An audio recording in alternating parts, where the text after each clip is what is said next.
In the rugged foothills of Montana, a disabled female Marine veteran lived in solitude with 3 Belgian Malinois dogs, trained for military operations no civilian had ever witnessed. Then one day, a ruthless real estate developer trespassed on her property. He thought she was just a crippled ex-soldier, vulnerable and easy to intimidate into selling her land. What he didn't know was that his worst nightmare had just begun. Together with her extraordinary canine companions, they were about to teach him a lesson in respect he would never forget. Before we jump back in, tell us where you're tuning in from, and if this story touches you, make sure you're subscribed, because tomorrow I've saved something extra special for you. Dawn broke over the Sapphire Mountains, painting the Montana sky in shades of amber and gold. Morning mist clung to the valleys, giving the landscape an ethereal quality as it shrouded the dense pine forests and rugged terrain. Nestled against this breathtaking backdrop stood Valor Ridge, a modest 40-acre property that seemed to merge with the wilderness surrounding it. The property's weathered oak sign hung from a single chain at the entrance of a gravel driveway. Years of Montana's harsh elements had faded its carved letters, but the name remained visible. Valor Ridge, trespassers will be detected. Those familiar with the area understood the subtle distinction from the typical warning: not prosecuted, detected. Sergeant Maya Winters, 36, stood on her cabin porch, scanning the perimeter with practiced precision. Despite the morning chill, she wore only cargo pants and a faded Marine Corps t-shirt beneath an unzipped tactical vest. Her dark hair was pulled back in a tight braid that emphasized the sharpness of her features and the intensity of her gaze. 8 years after her medical discharge, her posture still reflected military discipline, straight-backed and alert, despite the titanium prosthesis that replaced her right leg below the knee. She sipped steaming coffee from a dented metal, a mug, her eyes tracking the movement in the tree line where her 3 Belgian Malinois dogs conducted their morning patrol. These weren't ordinary pets. Shadow, Viper, and Scout were former military working dogs who had served alongside Maya in Afghanistan. Like her, they had returned from war changed but unbroken, their training now redirected to protecting the sanctuary they all called home. "Come on back," she called, her voice low but carrying across the property with unmistakable authority. Within seconds, 3 powerful canine forms emerged from different positions along the perimeter. They moved with disciplined precision, their muscular bodies flowing across the terrain with effortless grace. To an untrained eye, their synchronization might seem supernatural, as if they shared a collective mind. In reality, it was the result of thousands of hours of specialized training and an unbreakable bond forged through combat experiences few civilians could comprehend. Shadow reached her first, the oldest and most experienced of the 3. His dark face showed flecks of gray around the muzzle, but his eyes remained intensely alert. At 75 pounds of pure muscle and intelligence, he could still outperform dogs half his age. Maya rested her hand briefly on his head, the simple contact communicating more than words could express. Viper circled the porch once before settling. At Maya's left side, her more slender female form belying explosive strength and speed, Scout, the youngest at 4 years old, completed their triangle formation, sitting attentively with ears forward, constantly processing environmental inputs. "All clear?" Maya asked, a slight smile crossing her face. Scout's soft whine confirmed what she already knew. Their property remained secure, as it had been for the 5 years since Maya purchased this remote parcel after leaving the rehabilitation center. Here, away from civilians who alternated between treating her with awkward pity or uncomfortable hero worship, she had found a measure of peace. Inside the cabin, simplicity ruled. The main room served multiple functions: living area, kitchen, and workstation, A wood stove occupied one corner, beside it a neatly stacked supply of split logs. The furniture was minimal, but sturdy, a handcrafted table with 4 chairs, a worn leather sofa, and bookshelves filled with volumes on diverse subjects ranging from animal behavior to advanced electronics. One wall held her military mementos, photographs of her unit, service medals including the Purple Heart and Silver Star, and the folded flag that had covered the coffin of her closest friend who hadn't made it home. Below these memories hung a specialized tactical harness, a cutting-edge system she had designed for working with her canine partners through challenging terrain, even with her prosthetic leg. The remaining walls housed monitoring equipment, a sophisticated security system that might seem excessive for such a remote location. Multiple screens displayed camera feeds covering the property's boundaries, complemented by motion and pressure. Sensors that created an invisible perimeter more effective than any fence. Maya didn't fear typical trespassers or casual hikers who might wander off trail. Her concern lay with specific threats from her past, people who might hold grudges against a Marine who had specialized in high-risk extraction operations. After breakfast, Maya began her daily routine. Physical therapy came first. Maintaining strength and flexibility around her prosthesis required consistent effort. The dogs watched attentively as she moved through a series of exercises, their eyes tracking her movements with quiet concern. They had witnessed her struggling through the early days of adaptation, when each step brought pain and frustration. "I'm good, boys," she assured them, patting her prosthetic leg. "Getting stronger every day." The words were partly for them, partly for herself. Acceptance had been a long journey, accepting that the IED that claimed her lower leg had permanently altered her life's trajectory. The military had been her identity, her purpose.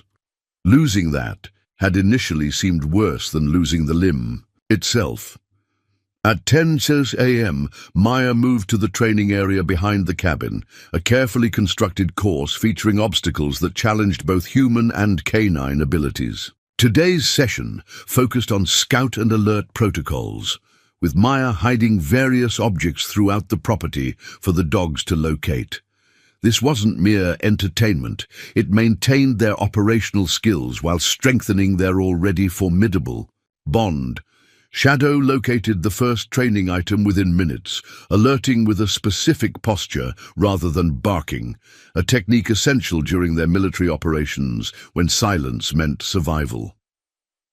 Viper and Scout performed equally well, each dog bringing their unique strengths to the exercise. Maya rewarded them with brief play sessions, using a special tug toy reserved exclusively for training reinforcement. "Good work, team," she said, as they concluded the morning session. While the dogs rested, Maya checked her perimeter sensors and reviewed footage from overnight camera feeds, another habit retained from military service. Everything appeared normal, but something felt slightly off today. Perhaps it was the changing barometric pressure suggesting an approaching storm, or perhaps it was something else entirely. Years of combat had taught her to trust these instincts. The distant sound of an approaching vehicle confirmed her unease. Visitors to Valor Ridge were rare and almost always announced well in advance. The few neighbors scattered across this remote area respected privacy and boundaries, understanding that many who sought such isolation did so for good reasons. Maya accessed the camera covering the main entrance, watching as a gleaming black Range Rover with tinted windows navigated the rough access road with obvious difficulty. The luxury vehicle seemed comically out of place on the rugged terrain, bottoming out several times as it forced its way forward. "Definitely not local," she murmured to Shadow, who had materialized at her side, body tensing as he sensed her concern. The dogs moved into a predetermined security formation without verbal command, Shadow remaining with Maya while Viper and Scout slipped silently out the back door to take flanking positions. This protocol, practiced countless times, allowed them to observe and assess potential threats while maintaining tactical advantage. Maya stepped onto the porch, her prosthetic leg partially concealed by her cargo pants. She wore no visible weapons, though several remained within easy reach. Her expression revealed nothing as the Range Rover finally reached the clearing before her cabin and came to a stop, dust billowing around its polished exterior. The driver's door opened, and a man emerged who seemed as out of place as his vehicle. Tall and fit in an artificial way that suggested personal trainers rather than practical labor, he wore designer sunglasses and a light blue button-down shirt with sleeves rolled to display an expensive watch. His khaki pants and leather loafers had clearly never seen actual fieldwork. He surveyed the property with obvious disdain before his gaze settled on Maya. "Good morning," he called with practiced charm that didn't reach his eyes. "Are you the owner of this place?" Maya remained on the porch, one hand resting lightly on Shadow's head to keep him steady. "You're trespassing on private property," she stated calmly. "State your business or leave." The man's smile tightened almost imperceptibly as he reached into his breast pocket and extracted a business card. "Alexander Pierce, Sapphire Valley Developments." "I'm afraid there's been some confusion about property boundaries in this area." He approached the porch, extending the card. "I'm here to clear things up." In that moment, watching Pierce's confident stride and calculating gaze, Maya felt the familiar weight of anticipation settle in her chest. Whatever this man wanted, trouble had just arrived at Valor Ridge. Maya Winters had not always lived in isolation. Born to a third-generation military family in a small town outside of Portland, Oregon, she had grown up surrounded by the ethos of service and sacrifice. Her grandfather had served in Vietnam, her father in Desert Storm. The framed photographs. In her childhood home, men in uniform standing tall despite the weight of their experiences had shaped her understanding of duty from an early age. What set Maya apart was her singular focus on working with military canines. While other children her age collected posters of pop stars and athletes, Maya had plastered her bedroom walls with images of military working dogs throughout history. She read every book on the subject she could find, spending weekends volunteering at local shelters to gain hands-on experience with rescue dogs that others had abandoned or found too challenging. By 17, she had mapped out her future with characteristic precision: enlist in the Marines, qualify for the military working dog program, and specialize in the most elite operations where handlers and their canine partners served as the difference between mission success and failure. Her high school guidance counselor had suggested college first, but Maya knew her path with unwavering certainty. Basic training had been exactly as demanding as she had expected. Where others struggled with the discipline and physical requirements, Maya thrived. Her drill instructors noted her remarkable ability to remain calm under pressure and her natural authority, qualities essential for a successful dog handler. When the opportunity came to apply for the specialized K9 training program, she ranked first among all candidates. Preparing and narrating this story took us a lot of time, so if you are enjoying it, subscribe to our channel. It means a lot to us. Now back to the story. The training facility at Lackland Air Force Base became her home for the next phase of her journey.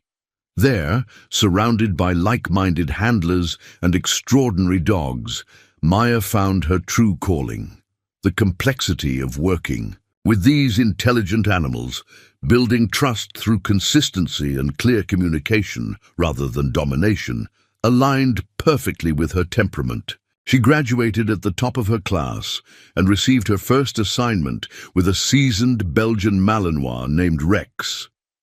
Together, they deployed to Afghanistan in 2010, joining a specialized unit that conducted high-risk operations. Their missions often required infiltrating hostile territory to extract high-value targets or gather intelligence critical to protecting coalition forces. Maya and Rex completed 7 successful deployments, developing a reputation for accomplishing the seemingly impossible. Along the way, Maya earned the respect of hardened special operators who initially doubted a female handler could meet the extreme physical and mental demands of their unit. In 2014, Maya was paired with Shadow, a then 2-year-old Malinois with exceptional aptitude for detection work. Their connection was immediate and profound. Instructors rarely witnessed such natural synchronization between handler and canine. Where Rex had been her professional partner, Shadow became something more, an extension of herself in the field, communicating through subtle cues that others could rarely perceive. Their deployment to a classified forward operating base near the Afghanistan-Pakistan border would alter the trajectory of Maya's life forever. The mission began as a standard reconnaissance operation, with Shadow detecting potential explosive devices along their patrol route. 4 hours in, they received urgent orders to divert and extract a compromised intelligence asset from a nearby village. The ambush came without warning. Shadow alerted seconds before the first shots rang out, giving Maya just enough time to warn her unit. In the ensuing firefight, Shadow detected an approaching insurgent attempting to flank their position.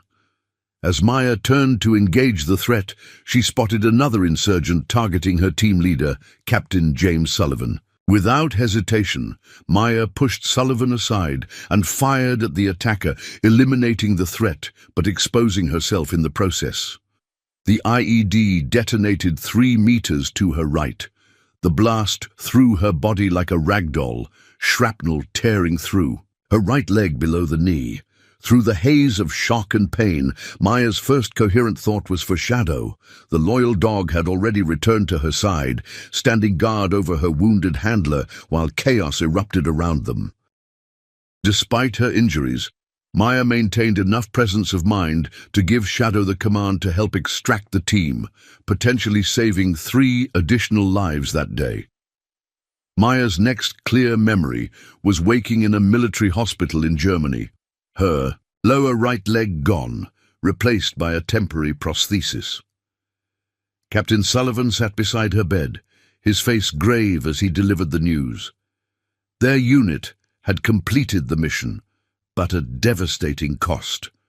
3 team members, including Maya's closest friend Lieutenant Abigail Chen, had not survived the ambush. Shadow wouldn't leave the medevac landing zone, Sullivan told her, refused to be handled by anyone else. I had to get special clearance to bring him here to Germany. He's been waiting for you. The months that followed tested Maya's resilience. In ways combat never had, physical therapy pushed her body to its limits as she learned to walk with a prosthetic limb. The phantom pain, her brain still sending signals to a leg that no longer existed, sometimes kept her awake for days. Harder still was the psychological adjustment, confronting the reality that her military career, as she had envisioned it, was over. Shadow remained her constant companion through rehabilitation, his presence anchoring her when the path forward seemed impossible to navigate. The bond between them deepened through this shared trauma, evolving beyond handler and working dog to something family couldn't begin to describe. When military administrators began discussing Shadow's reassignment to another handler, Maya fought with the same tenacity she had shown on the battlefield. Her silver star and purple heart gave her just enough leverage to navigate the bureaucratic labyrinth, eventually securing Shadow's retirement alongside her own. It was unprecedented, allowing a specialized military asset to retire years before standard protocol would dictate. But Maya's reputation and Shadow's exceptional service record made the exception possible. The question of what came next loomed large. Returning to her hometown felt impossible. The well-meaning support from people who couldn't possibly understand what she had experienced became its own form of prison. Various military contractors offered consulting positions, but the thought of deploying others into danger while she remained behind a desk filled her with visceral revulsion. Salvation came in an unexpected form. During her final months of rehabilitation, Maya had designed modifications to standard K9 tactical vests, creating systems that maximized K9 effectiveness while providing better protection. What began as sketches to occupy her restless mind evolved into functional prototypes that caught the attention of a specialized equipment manufacturer. The resulting patent provided Maya with enough financial security to consider options beyond the military career path she had always envisioned. She wanted solitude, purpose, and most importantly, a place where Shadow could live out his retirement with dignity. The Montana property appeared in a specialized listing for veterans seeking remote locations. The moment she saw the rugged terrain and isolated location, Maya knew she had found their sanctuary. Settlement at Valor Ridge hadn't been straightforward. The property's previous owner, an eccentric survivalist, had left behind a cabin that barely qualified as habitable and land that had suffered from neglect. Maya approached the renovation methodically, the project becoming part of her ongoing recovery. Each repaired wall and reinforced support beam represented another step toward rebuilding her life. 2 years into her residence at Valor Ridge, Maya received a call from Captain Sullivan, now working with a special program that rehabilitated military working dogs deemed too traumatized for continued service. Viper had been pulled from active duty after her handler was killed in action. The once exceptional Malinois now refused to work with new handlers and faced euthanasia if no alternative could be found. "She needs someone who understands, Maya," Sullivan had said, "someone who's walked the same path." Viper arrived at Valor Ridge a week later, skeletal and suspicious, growling at anyone who approached. Only Shadow's acceptance provided an opening. Maya didn't rush the process, allowing Viper to observe the trust between her and Shadow. Gradually, through consistent behavior and respect for the dog's boundaries, Maya established a fragile connection that strengthened over months into unshakable loyalty. Scout joined their family through similar circumstances a year later, another exceptional dog whose trauma had rendered him unsuitable for service in the military's clinical terminology. With each rehabilitation success, word spread through specialized channels. Veterans and handlers began contacting Maya for advice on working with traumatized canines. What began as occasional emails evolved into a small but meaningful consulting practice, conducted primarily through secure video calls that didn't require Maya to leave the sanctuary she had created. This was the life Alexander Pierce had just invaded with his Range Rover and corporate smile, a life painstakingly constructed from the fragments of a shattered military career. A life that provided purpose not just for Maya, but for 3 extraordinary dogs who had given everything to serve their country, only to be deemed expendable when that service exacted too heavy a toll. As Pierce approached with his practiced charm and vague references to property boundaries, Maya felt a familiar tension settle into her shoulders. She had encountered men like him before, men who saw only what they wanted to see, who measured value solely in dollars and cents, who looked at her prosthetic leg and saw weakness rather than the profound strength required to walk forward each day. "I think you'll find," she said quietly, "that my boundaries are extremely well documented." Shadow remained motionless beside her, but his eyes never left Pierce's approaching figure. Around the property perimeter, unseen by their visitor, Viper and Scout had taken up their predetermined positions, watching and waiting for a command that would quickly demonstrate just how profound a miscalculation Alexander Pierce had made. In coming to Valor Ridge uninvited, Alexander Pierce maintained his practiced smile as he approached the cabin porch, though his eyes performed a rapid assessment of both Maya and her surroundings. The business card extended between his manicured, Fingers remained untaken as Maya made no move to accept it. As I mentioned, I'm with Sapphire Valley Developments, he continued smoothly, tucking the card into his breast pocket when it became clear Maya wouldn't take it. We're developing an exclusive mountain retreat just west of here. Perhaps you've heard about it? The Pinnacle Club, a private community for discerning clients seeking authentic Montana experiences without sacrificing luxury. Maya's expression remained neutral. My property isn't for sale, Mr. Pierce. Pierce laughed, the sound calculated to disarm. I appreciate your directness, Ms. Sergeant Winters, Maya corrected, her tone making it clear the rank still mattered. Sergeant Winters, Pierce acknowledged with a slight nod, and I respect your assumption, but I'm not here about purchasing your... He paused, glancing around at the modest cabin and surrounding land. Homestead. He took another step toward the porch, stopping abruptly when Shadow's posture shifted almost imperceptibly. The dog made no sound, but something in his focused attention caused Pierce to reconsider his approach. Quite the animal you have there, he observed, a new wariness entering his voice. He's not an animal, Maya replied evenly. He's a veteran. Now state your actual business or leave. Pierce's expression tightened momentarily before the professional mask slipped back into place. He gestured toward the western boundary of Maya's property.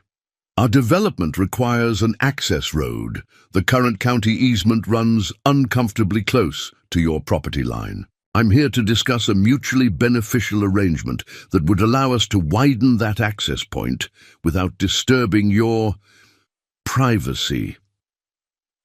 Maya had researched every inch of her property boundaries before purchase, including all registered easements. Pierce's reference to a county easement along her western border raised immediate red flags. She knew with certainty that no such easement existed.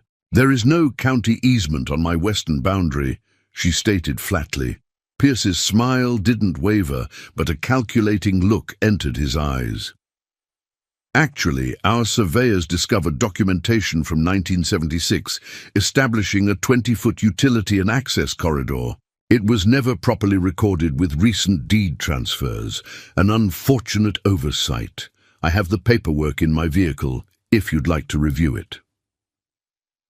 The confidence with which he delivered this falsehood told Maya everything she needed to know. About Alexander Pierce, he was accustomed to using technical jargon and the implied threat of legal complications to intimidate property owners into compliance. The strategy likely worked against elderly landowners or those without resources to challenge corporate legal departments. I'll need to see this documentation, Maya said, her voice neutral. Pierce smiled, interpreting her response as the beginning of capitulation. Of course, I have everything right here. He returned to his Range Rover, retrieving a leather portfolio. As he approached the porch again, Maya detected movement in her peripheral vision, Scout shifting position to maintain optimal coverage as Pierce changed location. The dogs had been trained to track potential threats without revealing their positions. Pierce remained completely unaware that 3 highly trained military canines currently had him in a perfect triangulation. Here we are, Pierce said, extracting several official-looking documents and extending them toward Maya. As you can see, the original survey clearly indicates the easement. Maya descended the porch steps, her movement fluid despite the prosthetic leg. She accepted the documents, quickly scanning the first page, a convincing forgery of county letterhead. Featuring a surveyor's report dated 1976. To an untrained eye, it might appear legitimate, but Maya immediately spotted inconsistencies in the document format and language that didn't match authentic period surveying reports. This is very interesting, she said, continuing to examine the papers, especially considering that Sapphire County didn't exist until 1982. This area was still part of Granite County in 1976. The momentary flash of uncertainty across Pierce's face confirmed her suspicion. He hadn't personally created these forgeries. Likely, they were prepared by someone in his legal department who had failed to research local county formation history. That's a common misconception. Pierce recovered quickly. The boundaries were established before the official county designation. Maya handed the documents back. "Mr. Pierce, let me be clear. There is no easement on my property. Your documents are forgeries. I don't know what game you're playing, but it ends now. Please leave." Pierce's facade cracked, irritation bleeding through his professional veneer. "Listen, I'm trying to be reasonable here. The Pinnacle Club is a $400 million development. Construction begins in 6 weeks. That access road will be built." "Not across my land," Maya replied simply. Pierce stepped closer, lowering his voice. "Be practical, Sergeant. You're one person with a cabin in the middle of nowhere. We have a legal team of 28 attorneys. Even if you're right, and I'm not saying you are, do you really want to spend what little disability pension you receive fighting a corporation with essentially unlimited resources?" The deliberate reference to her disability pension was calculated to remind Maya of her perceived vulnerability. Pierce clearly believed he was dealing with a damaged veteran surviving on minimal government support, not someone with the resources or will to challenge his plans. "You know nothing about me," Maya said, her voice quiet but firm, "or what resources I have." Pierce's artificial charm had completely evaporated now. "I know that being stubborn here gets you nothing but trouble. We're prepared to compensate you for the minor inconvenience, $20,000 for your cooperation regarding the easement. That's generous for what amounts to a strip of unused land you'll never even notice is gone." Maya didn't respond immediately. Instead, she looked directly at Shadow and gave an almost imperceptible hand signal. The dog rose and descended the porch steps, positioning himself precisely between Maya and Pierce, without any aggression, simply establishing a physical boundary. "My final answer is no," Maya stated. "Now leave my property." Pierce's expression darkened. "You're making a serious mistake. Do you have any idea who you're dealing with?" "I have connections throughout this state. Judges, commissioners, law enforcement. Fighting this will cost you everything." "I'm well aware of what fighting costs, Mr. Pierce," Maya replied, her hand resting lightly on Shadow's head. "The difference between us is that I've already paid that price. You haven't." Something in her calm certainty caused Pierce to reassess the situation. For the first time, he truly looked at Maya, not as an obstacle to be removed, but as an individual. He noted the precision of her stance, the alertness in her eyes, the absolute confidence she projected despite facing an adversary with seemingly overwhelming advantages. "This isn't over," he said finally, retreating toward his vehicle. "You'll be hearing from our legal department." "Mr. Pierce," Maya called as he reached for the driver's door handle. "Before you go, you should know that this entire conversation has been recorded, including your admission that your company created falsified county documents. That's a federal offense." Pierce froze, his hand on the door. "Also," Maya continued, "calmly, I recognize that your company operates under the Blackwater Investment Group umbrella. Senator Gardner sits on the Armed Services Committee that oversees contracts with Blackwater subsidiaries. The senator and I serve together. We stay in touch." This wasn't entirely accurate. Maya had met the senator only once during a military awards ceremony, but Pierce had no way of knowing that. The mention of connection to the powerful Senate committee that influenced billions in government contracts hit its mark. Blackwater Investment Group maintained numerous lucrative defense contracts that could be jeopardized by federal investigations into document forgery. Pierce's complexion paled slightly. Without another word, he climbed into the Range Rover and started the engine. As the vehicle disappeared down the access road, Maya released a breath she hadn't realized she was holding. Maya tapped her earpiece. "Positions," she said quietly. "South Ridge clear," came a woman's voice over the communication system. One of Maya's few allies in the area, a fellow veteran who occasionally helped with security when needed. "All sectors clear," confirmed another voice. "Want me to run plates on the Range Rover?" "Please," Maya replied. Full background on Alexander, Pierce and Sapphire Valley developments. I want to know everything. Corporate structure, financial backing, previous developments, litigation history. Copy that. Results in 2 hours. Maya turned to Shadow, dropping the composed facade she had maintained during the confrontation. "That went well," she said, sarcasm evident in her voice. Shadow made a sound that almost resembled a snort, as if agreeing with her assessment. A low whistle brought Viper and Scout racing back from their observation positions, converging on the porch with evident relief at being recalled. Maya knelt, despite the awkwardness of her prosthetic, allowing the dogs to check her over, their way of confirming she hadn't been harmed during the encounter. "I'm okay," she assured them, running her hands over their powerful shoulders. "But I think we're going to have company again soon." Inside the cabin, Maya accessed her secure communication system and composed a message to her attorney, a retired JAG officer who specialized in representing veterans in property disputes. She attached the audio and video recordings of her interaction with Pierce, thankful for the discreet body camera she had activated the moment the Range Rover appeared on her property.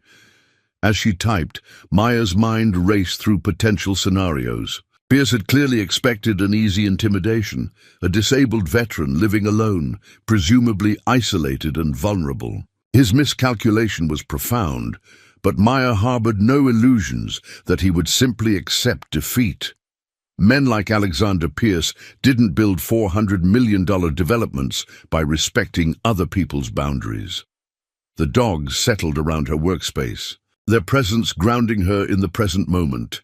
Whatever came next, she wouldn't face it alone. Valor Ridge had been hard-won, not just the physical property, but the life she had rebuilt here, the purpose she had discovered in creating sanctuary for these extraordinary canines who had served with such loyalty.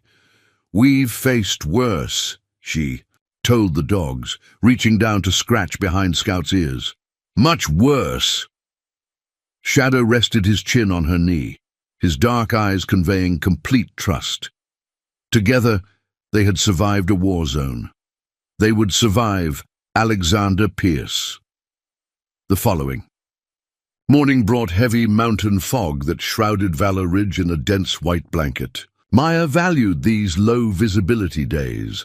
They provided natural cover for security drills and perimeter checks, without concern about being observed from neighboring properties.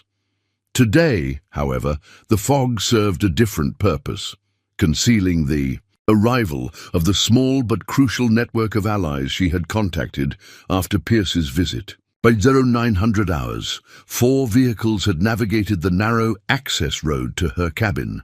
Unlike Pierce's ostentatious Range Rover, these were practical machines built for Montana's challenging terrain.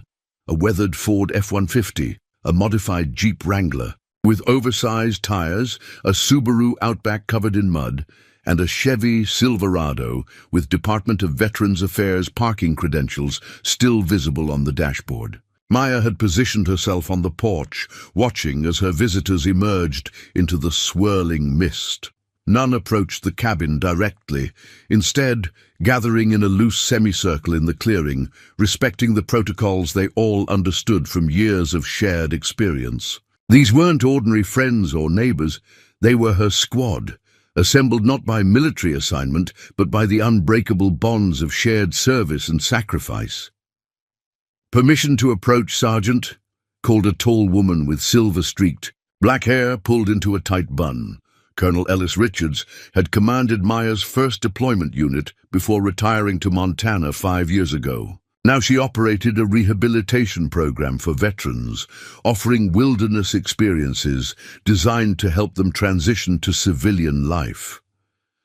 "Granted," Maya replied, the formal military exchange more comforting than any casual greeting could have been. The visitors advanced as a group, each acknowledging Shadow with appropriate respect. No sudden movements, no direct eye contact, allowing the experienced K-9 to assess them at his own pace. Although they had all visited Valor Ridge before, they understood that respecting Shadow's protocols was non-negotiable. The dog's comfort and security routines took precedence over human convenience. Inside the cabin, Maya had prepared a situation. Room of sorts.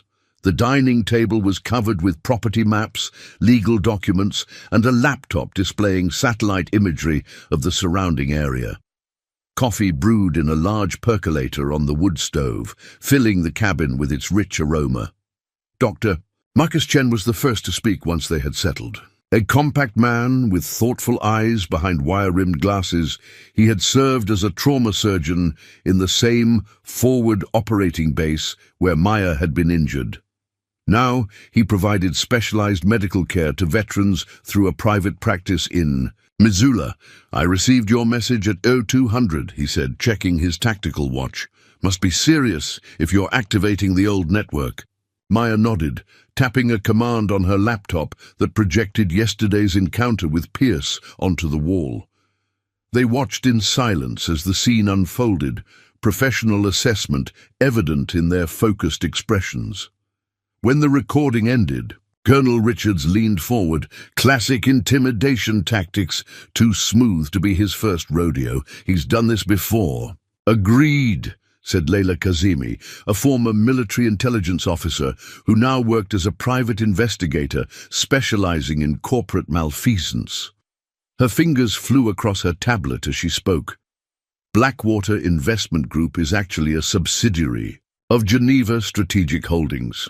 Their development pattern is consistent across 7 states. Identify remote areas with tourism potential, acquire large parcels for minimal cost, push through zoning variances with questionable methods, then build luxury developments marketed exclusively to the ultra-wealthy. The fourth visitor, James Hawkins, had remained silent, his massive frame seemingly too large for the cabin's rustic furniture. A former Marine Corps JAG officer turned private attorney. He specialized in representing veterans in their battles against government bureaucracy and corporate interests. His dark skin contrasted with silver hair cropped close to his scalp, and a scar ran from his right temple to the corner of his mouth. A souvenir from a courtroom bombing in Afghanistan where he had been prosecuting a corruption case. "They've attempted similar strong-arm tactics in Wyoming and Idaho," Hawkins said, his deep voice filling the room, "usually targeting elderly landowners or those without resources to fight back. They've been sued 3 times for document forgery, but all cases were settled out of court with non-disclosure agreements." Maya absorbed this information, connecting it to her own research. So they identify isolated targets, overwhelm them with legal threats, and count on lack of resources or knowledge to force compliance. "Exactly," Layla confirmed. "Their standard playbook includes falsified easements, environmental violation claims, frivolous lawsuits, anything to pressure landowners into selling." Colonel Richards studied the property maps. "Their claim about an access road is strategic. Your western boundary provides the most direct route to their development site. Without it, they'd need to construct a much longer road around that ridgeline, adding substantial costs and delaying their timeline." "And there's something else," Layla added, turning her tablet to show a series of corporate filings. "The Pinnacle Club has already pre-sold 12 luxury residences with contractual completion dates. Pierce isn't just being aggressive, he's desperate. If construction doesn't begin within the timeline he mentioned, they face significant penalties, James nodded gravely, which makes him dangerous. Men like Pierce don't accept failure, especially when millions are at stake. The cabin fell, silent as everyone processed the implications. Maya poured coffee into mismatched mugs, distributing them around the table. Shadow had positioned himself near the door, alert but calm, while Viper and Scout maintained their patrol outside, occasionally visible through the windows as they moved through the fog-shrouded property. Dr. Chen accepted his coffee with a thoughtful expression. Maya, while I understand this property represents security for you and the dogs, would relocating be so terrible? They're obviously willing to pay significantly more than market value. The question wasn't unexpected. Chen had always been the pragmatist in their group, focused on practical solutions rather than principles. Maya didn't take offense. His perspective was valuable precisely because it differed from her own.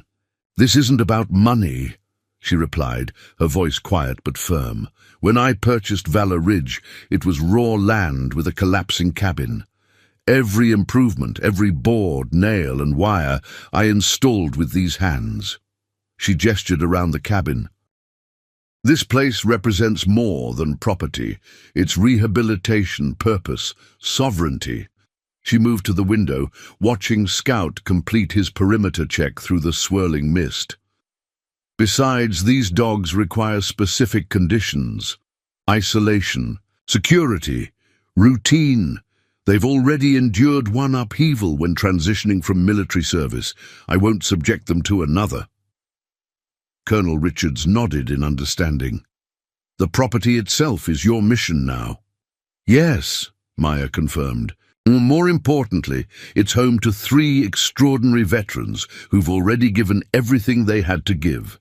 I won't uproot them because some developer wants a more convenient road for his wealthy clients." Layla looked up from her tablet with a slight smile. "Speaking of wealthy clients, I've identified 6 of the 12 Pinnacle Club pre-sale buyers, 2 senators, a tech billionaire, a Hollywood producer, and 2 foreign investors with questionable backgrounds. Interesting pattern of influence Pierce has cultivated." James raised an eyebrow. "Political connections explain how they've managed to steamroll local zoning boards in previous developments. Traditional legal approaches may prove difficult if they've already secured political support at the state level." "Then we don't use traditional approaches," Maya replied. Colonel Richards smiled for the first time, a tight strategic expression that reminded everyone of her formidable reputation as a tactical planner. "Now we're talking. What resources do we have at our disposal?" The conversation shifted, energy in the room changing from assessment to action planning. Each person contributed their unique expertise, developing contingencies for various scenarios. James outlined legal countermeasures, focusing on federal rather than state jurisdictions, where Pierce's influence might be weaker. Layla detailed intelligence-gathering operations to document any further misconduct. Dr. Chen committed to securing Maya's medical records to prevent any attempt to challenge her competency based on her combat injuries, a tactic they discovered Pierce's company had employed against another veteran in Colorado. As they strategized, Maya felt something she hadn't experienced since her military days: the profound security of operating within a coordinated team where each member brought specialized skills to a common mission. These people understood her in ways civilian friends never could. They recognized that her stand against Pierce wasn't about stubbornness or principle alone. It was about preserving the sanctuary that had saved her life when returning to civilian society had seemed impossible. 3 hours into their planning session, the cabin's security system chimed softly. Maya checked the monitor to see a Montana highway patrol vehicle approaching the property. Colonel Richards moved to the window, her expression darkening. Officer Thomas Jenkins, she identified. Not one of ours. Maya nodded, understanding the implication. Jenkins wasn't part of the informal network of veterans within local law enforcement who looked out for their own. His arrival less than 24 hours after Pierce's visit couldn't be coincidental. They're moving faster than expected, James observed, attempting to establish official intimidation. Maya moved to the door, signaling for Shadow to remain calm but alert. Let's see what message Pierce sent with our local authorities. As Officer Jenkins emerged from his patrol car, Maya spotted something that confirmed their suspicions. Unlike most Montana Highway Patrol officers who wore practical boots suited to the terrain, Jenkins sported freshly polished dress shoes entirely inappropriate for the muddy conditions. He was here for show, not legitimate police business. Stay inside, Maya told her team. This is just the first move in a longer game. She stepped onto the porch, Shadow at her side, as Jenkins approached with exaggerated caution, one hand resting conspicuously on his holster. Behind her, unseen by the officer, Viper and Scout had already moved into defensive positions, responding to Maya's subtle hand signals. "Can I help you, officer?" Maya called, her voice carrying across the clearing. Jenkins paused at the edge of the porch steps, taking in the prosthetic leg visible beneath her cargo pants. His expression shifted slightly, a momentary uncertainty that told Maya he hadn't been fully briefed on who he would be confronting. "Sergeant Maya Winters?" he asked, his voice carrying the artificial authority of someone uncomfortable with their assigned task. "That's correct." Jenkins straightened, attempting to regain his composure. "I'm here regarding a complaint about aggressive dogs running loose from your property. County ordinance requires all dogs to be leashed or contained within secure fencing." Maya allowed herself a small smile. Pierce's opening gambit was even weaker than she had anticipated. "My dogs are service animals, officer. Federal law exempts them from local leash ordinances. Additionally, they have never left my property, a fact verified by my security system, which records all perimeter activity." She held his gaze steadily. "Who filed this complaint, Officer Jenkins?" The slight flush that colored his cheeks confirmed what they already knew. Jenkins looked down at his notepad, avoiding her eyes. "The complainant wishes to remain anonymous." "I see," Maya replied. "Well, you've performed your duty by delivering this message. I hope your expensive shoes survive the walk back to your vehicle." Jenkins glanced down at his inappropriate footwear, now coated in mud, his discomfort visibly increasing. Behind Maya, the cabin door opened slightly, allowing Colonel Richards to step into view. The silver oak leaf insignia pin on her jacket caught the light, a deliberate display of rank that wasn't lost on the officer. "Is there a problem here?" Richards asked, her command voice instantly altering the power dynamic of the encounter. "No, ma'am," Jenkins replied automatically, military deference momentarily overriding his current role. "Just a routine complaint follow-up." "Excellent," Richards replied. "Please inform whoever filed this anonymous complaint that harassment of a decorated combat veteran using false reports is itself a violation of state law. Montana Code, annotated 457205, if you need to reference the statute." Jenkins retreated to his patrol car without further comment, his mission clearly compromised. As the vehicle disappeared down the access road, Maya turned to Colonel Richards with a raised eyebrow. "That won't be the last we see of official intimidation," Richards said, "but it sends a message that you're not alone. Pierce needs to understand that coming after you means dealing with all of us." Maya nodded, scanning the forest edge, where Scout had resumed his patrol, a nearly invisible guardian in the lingering fog. "They'll be back with something stronger next time." "Count on it," Richards agreed, "which is exactly why we'll be ready." For the first time since Pierce's arrival, Maya felt the tension in her shoulders ease slightly. Valor Ridge might appear isolated, but it stood protected by something far more powerful than legal documents or property rights.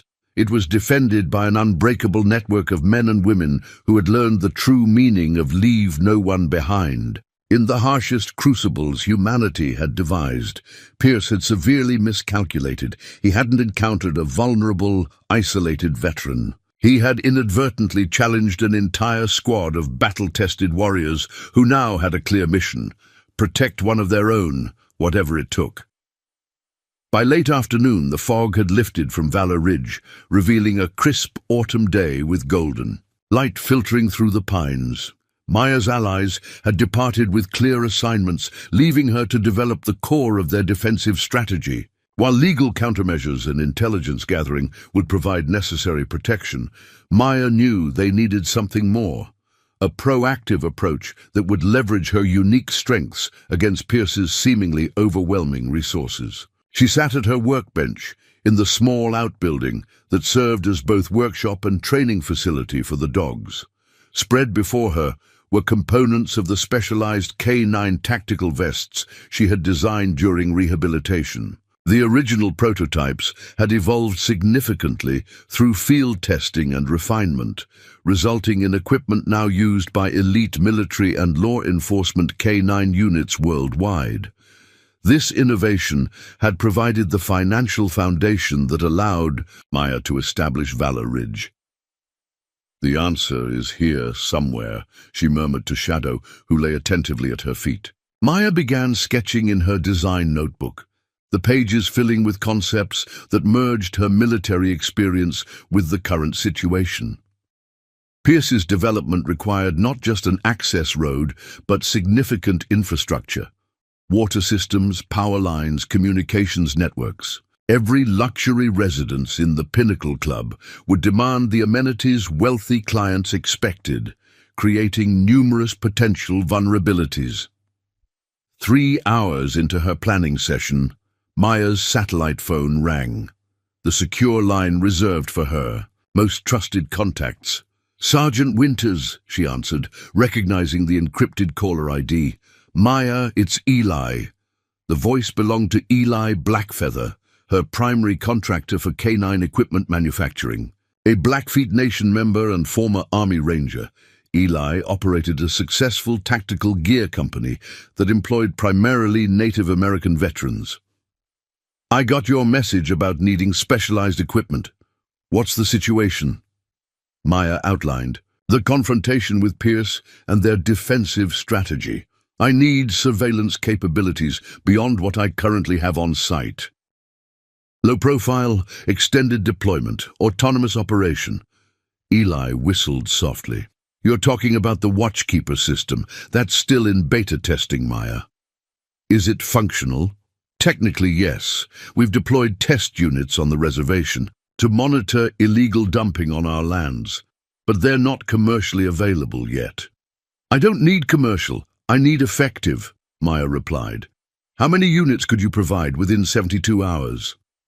The line went silent as Eli considered the request. 6, possibly 8 if I pull components from other projects. But Maya, this is sophisticated equipment. The cost... Send an invoice with the units. My usual account." "This isn't about money," Eli countered. "The Watchkeeper system includes thermal imaging and acoustic sensors classified as restricted technology. Deployment for private property defense falls into a gray area legally." Maya had anticipated this concern. "The units will be operated under Colonel Richards's security company license. All data collection will comply with Montana Statute 458213 regarding privacy protection. We're documenting illegal activities, not conducting surveillance." Eli's chuckle carried through the encrypted connection. "Always 2 steps ahead, aren't you? All right, I'll have Romeo team deliver the package directly. No commercial shipping." "Thank you, Eli."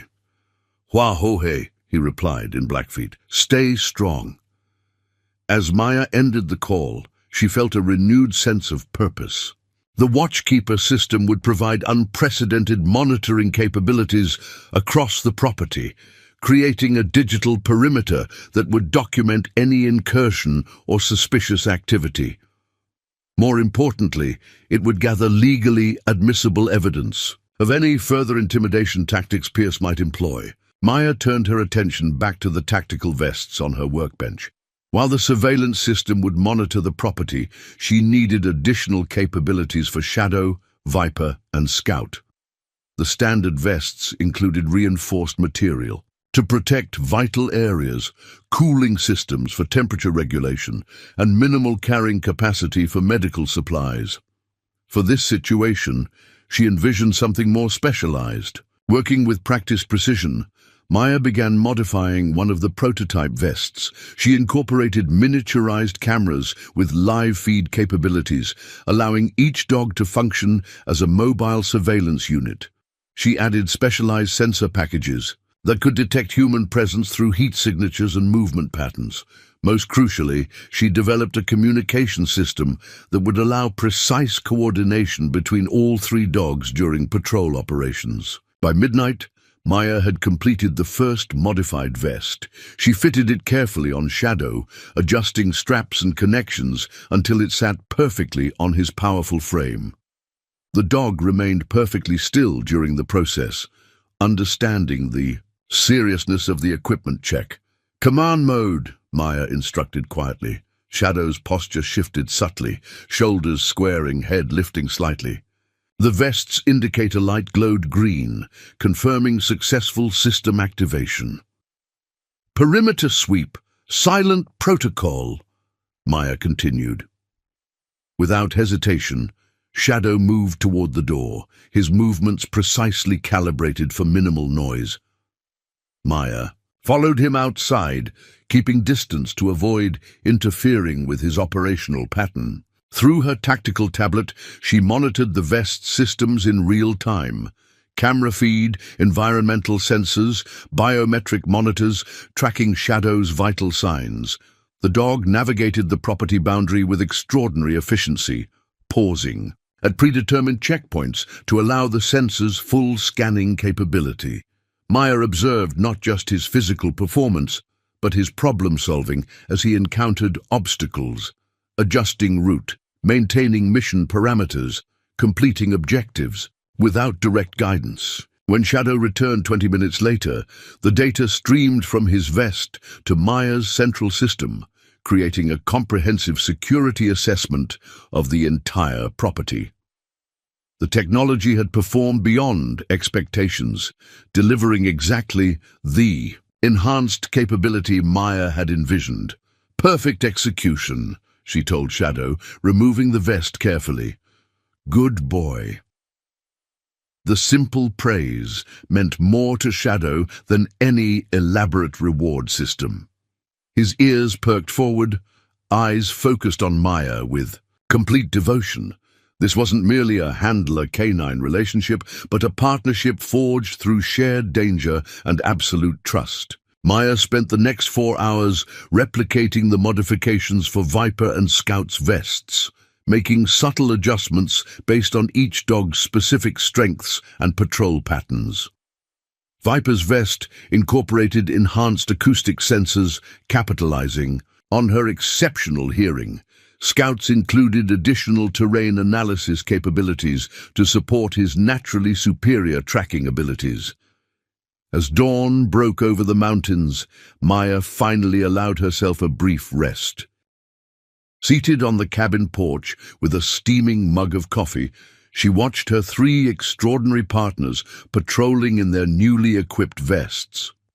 Through her tablet, she monitored their coordinated movements, a synchronized security operation that would have impressed even her former Special Operations Unit. The ringing of her secure phone interrupted her moment of satisfaction. Colonel Richard's voice came through, tense and urgent. "Maya, we have movement. Pierce filed emergency injunction papers with the county court this morning. He's claiming immediate access requirements for an environmental assessment team, citing potential endangered species habitat on your western boundary." Maya had anticipated this approach. Environmental regulations provided powerful leverage. in property disputes, especially when wielded by well-funded developers with political connections. Judge Carlton Weston is presiding, Richards continued. He's approved similar emergency access requests for 3 other Blackwater developments in the past year. When?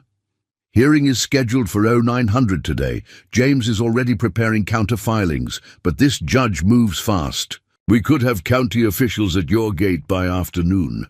Maya checked her watch. Barely 3 hours to prepare. Send me everything you have on Weston and the previous cases. I'll meet you at the courthouse. Maya, Richards cautioned, this hearing is procedural. Your presence isn't required and might actually antagonize Weston. He has a documented bias against female veterans, something about his ex-wife. Then he should find my presence particularly educational, Maya replied. I'll be there, full uniform. After ending the call, Maya moved with renewed purpose. From a cedar chest beneath her bed, she extracted her dress blues, the Marine Corps uniform she had worn to receive her Silver Star. She inspected each element methodically, ensuring every detail met regulation standards. The uniform represented not just her military service, but her identity as a warrior who had faced far worse challenges than Alexander Pierce and his corporate manipulation. As she dressed, Maya activated the cabin's enhanced security protocols. The modified vests would allow the dogs to maintain optimal patrol coverage during her absence, their movements coordinated through the central system. The Watchkeeper units would arrive later that day, providing additional surveillance capabilities. Valor Ridge would remain secure. Maya studied her reflection in the mirror, adjusting the Silver Star medal on her chest. The formal uniform contrasted sharply with her usual practical attire, but it served an important strategic purpose. In the courtroom, Pierce would attempt to portray her as an obstinate, possibly unstable veteran obstructing progress. The immaculate uniform, with its visible recognition of courage under fire, would present a powerful counter-narrative. She knelt carefully, minimizing wrinkles in her trousers to address the dogs at eye level. Security Protocol Alpha, she instructed, her tone conveying the seriousness of the command. I'll return by 1600 hours. The dogs sat at attention, their posture communicating complete understanding. Maya had trained them extensively for solo property defense, developing protocols that allowed them to operate autonomously when necessary. Each dog knew their assigned patrol sectors, threat response procedures, and communication methods. Before departing, Maya activated the final element of her defensive strategy, a secure live stream connection that would allow her to monitor the property remotely and communicate with the dogs if needed. The system linked to her tactical phone, providing real-time updates on perimeter security status. As she drove toward the county courthouse in her weathered Jeep, Maya reflected on how dramatically her approach to challenges had evolved since her injury. Before Afghanistan, she had relied primarily on physical capability and direct action. The IED that claimed her lower leg had forced her to develop different strengths: strategic thinking, technological innovation, and the ability to leverage specialized knowledge against conventionally superior opponents. Pierce controlled vast financial resources, political connections, and a team of corporate attorneys. He expected these advantages to overwhelm a single disabled veteran living in isolation. His fundamental miscalculation was seeing only her limitations rather than recognizing how those very challenges had transformed her into a more formidable adversary. The courthouse came into view, a granite and glass structure that seemed oversized for the small county seat. Maya parked in the designated veterans' space near the entrance, noting with satisfaction the surprised expressions of 2 men in expensive suits who clearly recognized her Jeep from Valor Ridge.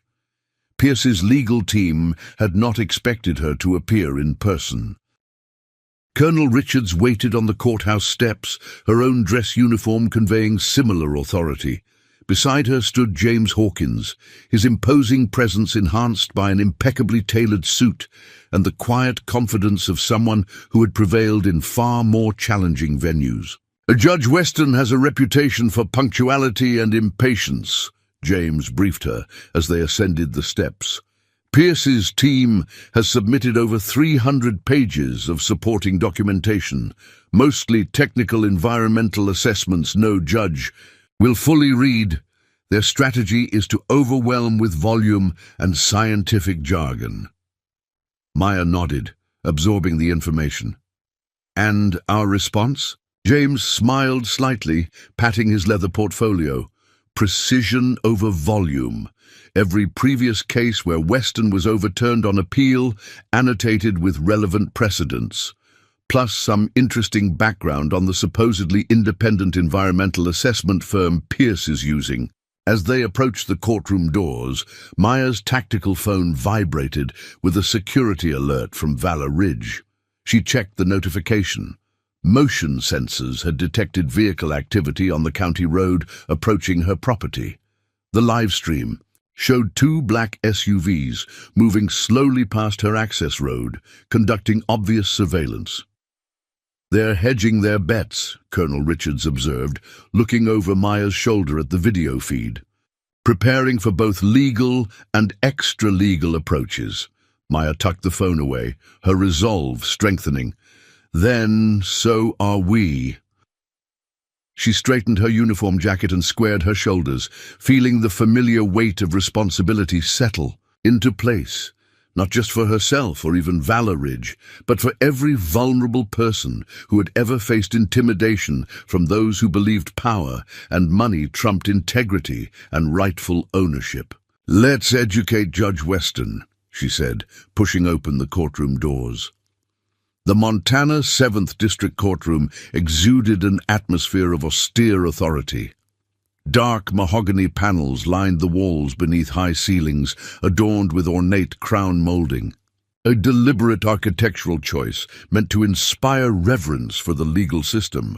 Morning light filtered through tall windows, casting long rectangles across the polished floor, where Alexander Pierce sat confidently at the plaintiff's table, flanked by 3 attorneys in identical charcoal suits.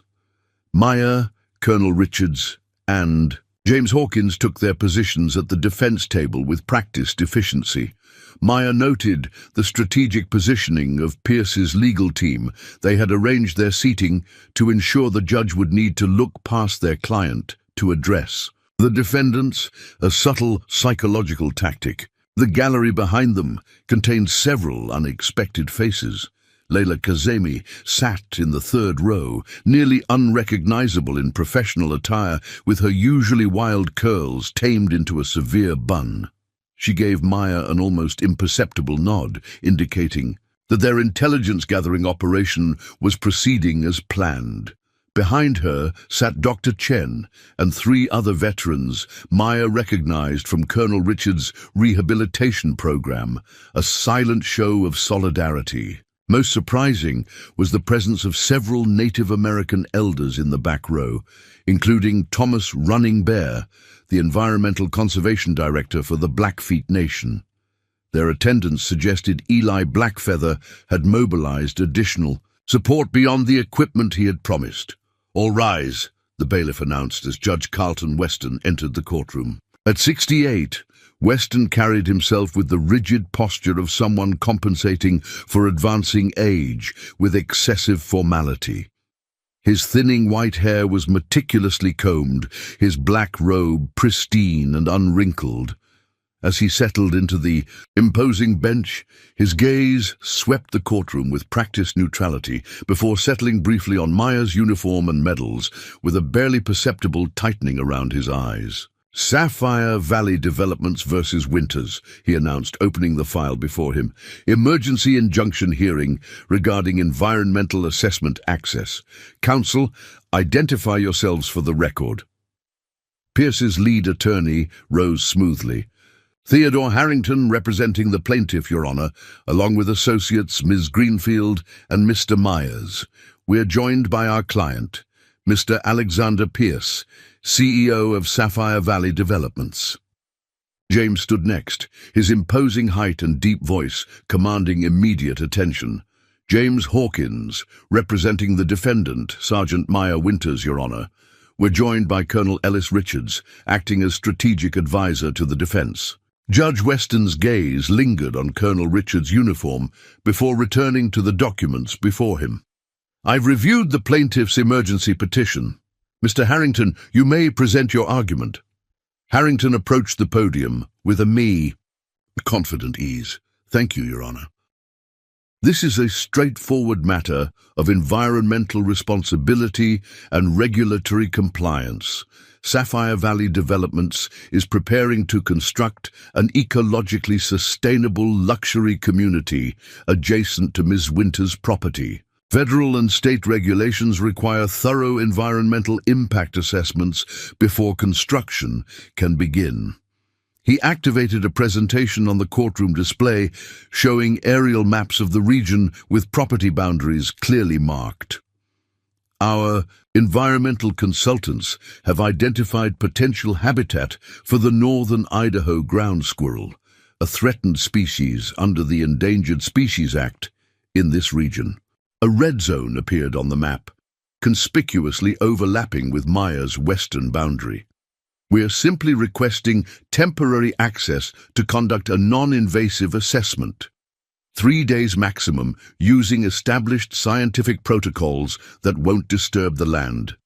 Harrington's tone suggested reasonable professionals being hindered by irrational obstruction. Ms. Winters has refused all contact attempts and has threatened our environmental team with, and I quote, severe consequences should they approach her property. Maya maintained a neutral expression despite the blatant misrepresentation.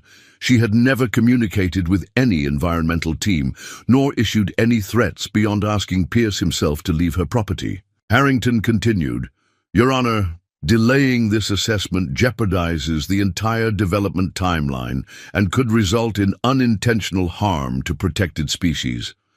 We're asking for immediate, limited access solely for environmental compliance purposes. Judge Weston nodded, making brief notes. Thank you, Mr. Harrington. Mr. Hawkins, your response? James approached the podium with measured steps, his movements deliberate and unhurried. Your Honor, we agree completely that environmental protection is paramount. In fact, Sergeant Winters has demonstrated exceptional environmental stewardship of her property, documented through annual wildlife surveys conducted in partnership with Montana State University's Conservation Biology Program. He placed a document on the evidence table.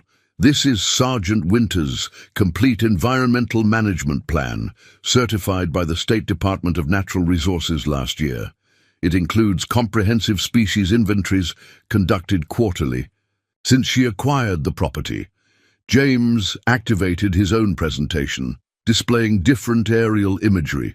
Regarding the northern Idaho ground squirrel specifically, we have documentation from state wildlife biologists confirming no verified sightings within 50 miles of this location in the past decade.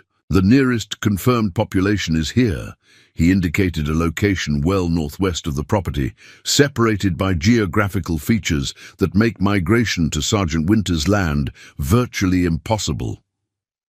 Judge Weston frowned, studying the documents, with greater attention than he had shown toward the plaintiff's materials. These wildlife surveys appear quite thorough, Mr. Hawkins. They are, Your Honor. Sergeant Winters maintains her property as a rehabilitation sanctuary for service dogs with specialized protocols to minimize wildlife disturbance. Environmental responsibility is foundational to her property management. James paused, allowing this characterization to register before continuing. More troubling is the plaintiff's claim about threatened consequences.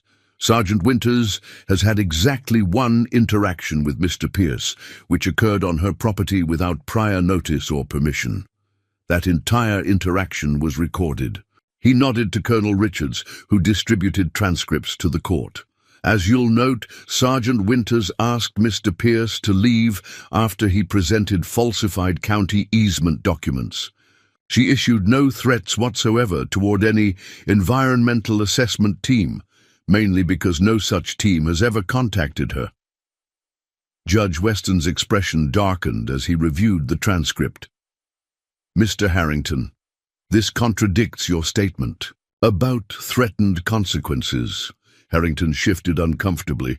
Your Honor, our environmental consultants reported feeling intimidated when they conducted preliminary observations from the public access road. Ms. Winters maintains aggressive guard dogs that were visible at her property boundary.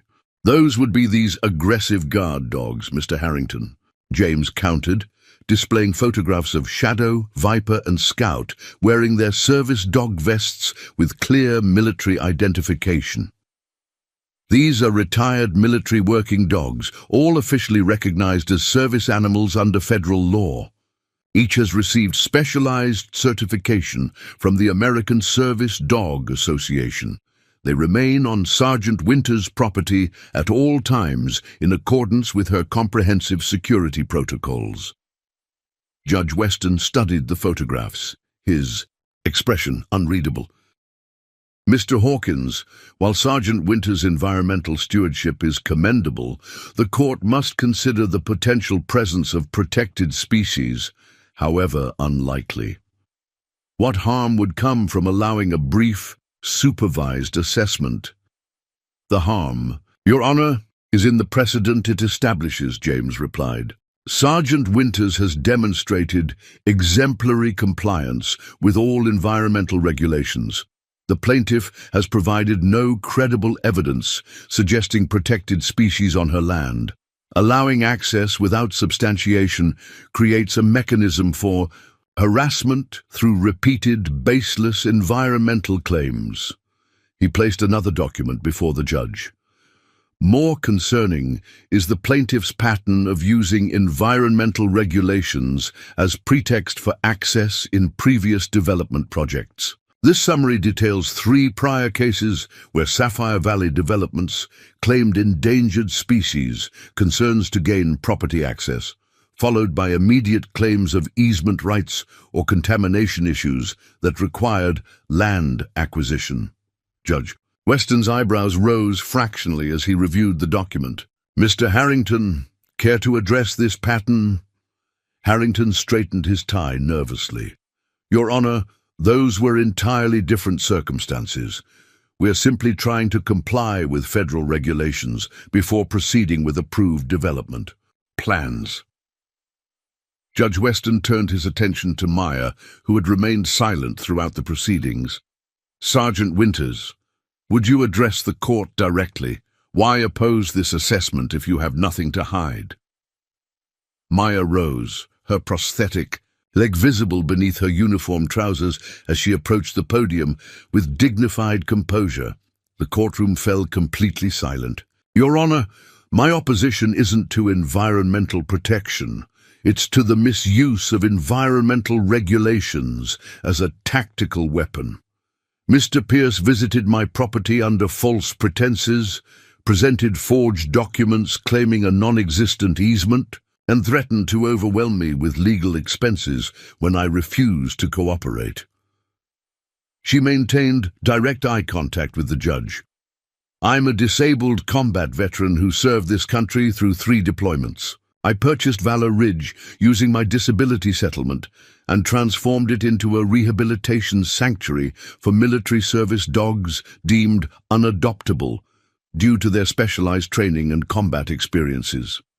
These dogs protected American soldiers in combat zones. Now I protect them.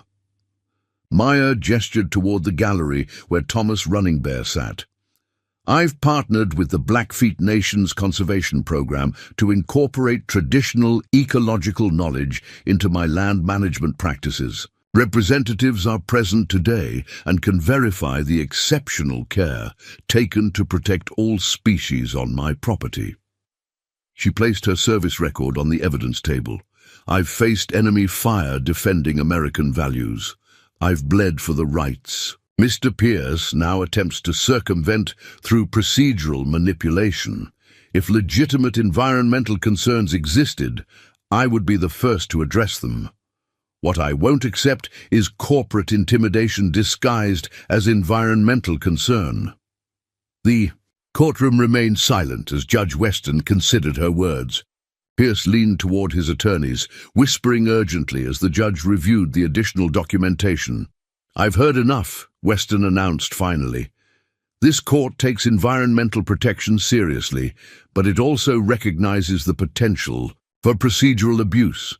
Given Sergeant Winter's documented environmental stewardship and the questionable basis for the plaintiff's claims, the emergency petition for access is denied." Pierce's face flushed with barely contained anger as Weston continued. "However, the court recognizes legitimate environmental compliance requirements for the plaintiff's development. Therefore, I'm ordering an independent assessment by the state Department of Fish, Wildlife and Parks to determine if any protected species habitat exists in the disputed area. This assessment will be conducted by state officials, not the plaintiff's consultants, and will require Sergeant Winter's consent for any access to her property. All parties will abide by the state's determination." He gavelled the hearing closed, before Pierce's attorneys could object. "We're adjourned, written order to follow." As the courtroom began to empty, Maya felt a steady hand on her shoulder. Thomas Running Bear had approached silently, his weathered face reflecting approval. "You spoke well, Sergeant," he said quietly. "The land recognizes its true guardians." "Thank you for coming," Maya replied. "Your presence meant more than you know." The elderly man nodded toward Pierce, who was engaged in heated discussion with his legal team. "That one believes everything has a price. He cannot comprehend those who value things money cannot purchase: honor, sanctuary, peace." "He'll try again," Maya observed. "Of course," Running Bear agreed. "Men like him always do. But now he knows he faces not just one warrior, but many." He pressed something into Maya's palm, a small stone carving of a wolf. A reminder that the strongest predators are those who understand the power of the pack. As Maya left the courthouse with her allies, her tactical phone vibrated with an alert from Valor Ridge. The security feed showed the watchkeeper units being unloaded from an unmarked van. Eli had delivered as promised. The dogs patrolled calmly, maintaining their protective formation around the property. Colonel Richards studied the feed over Maya's shoulder. "Phase 1 complete," she noted with satisfaction. Pierce expected to intimidate a vulnerable, isolated veteran. Instead, he's awakened a network he never knew existed. Maya nodded, her hand closing around the wolf carving in her pocket. The courtroom victory was significant but temporary. Pierce had underestimated her once. He wouldn't make that mistake again. Their next confrontation would escalate beyond legal maneuvering to something more direct. As they reached their vehicles, Maya checked another security feed, a long-range camera showing Pierce's black Range Rover turning onto the county road that led toward Valor Ridge. "He's heading to my property," she informed the others. "Alone this time." James frowned. "That's unexpected. Want us to accompany you back?" Maya shook her head, a calm determination settling over her features. "No. I think it's time Mr. Pierce and I had an honest conversation, without lawyers, without pretense." "Maya," Colonel Richards cautioned, "he's angry and humiliated. That makes him dangerous." "I'm counting on it," Maya replied, sliding into her jeep. "Some men only respect what they fear. It's time Pierce learned what he should truly fear at Valor Ridge." Maya returned to Valor Ridge via back roads, navigating terrain familiar only to locals. This route allowed her to approach her property from the eastern boundary, providing tactical advantage through unexpected entry. The decision to change from her dress uniform into tactical gear had been swift and methodical. Formal courtroom battles had given way to direct confrontation, requiring appropriate preparation. Through her communication system, Maya had already instructed the dogs to maintain distance observation of Pierce while avoiding direct engagement. The watchkeeper units, strategically positioned around the property, provided comprehensive surveillance coverage, transmitting real-time updates to her tactical phone. Pierce's Range Rover was parked at the base of her driveway, the man himself, pacing near the property entrance. His usual polished appearance had deteriorated, tie loosened, jacket removed despite the autumn chill, hair disheveled from repeated agitated gestures as he conducted a heated phone conversation. The watchkeeper's directional microphones captured fragments: unacceptable setback, find another approach, and regardless of cost. Maya parked her jeep in a concealed position and continued on foot, moving silently through the pine forest that bordered her eastern boundary. Years of military operations had taught her the psychological impact of controlling initial contact, approaching unseen while the opponent believes themselves unobserved, established immediate advantage. Shadow detected her presence first, his acute senses identifying her specific movement pattern despite her deliberate stealth. The dog maintained his observation position but flicked one ear in acknowledgement.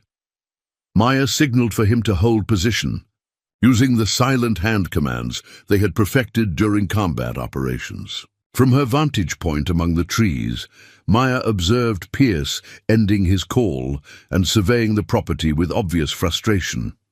His body language communicated a man unaccustomed to failure, struggling to process the unexpected resistance to his plans.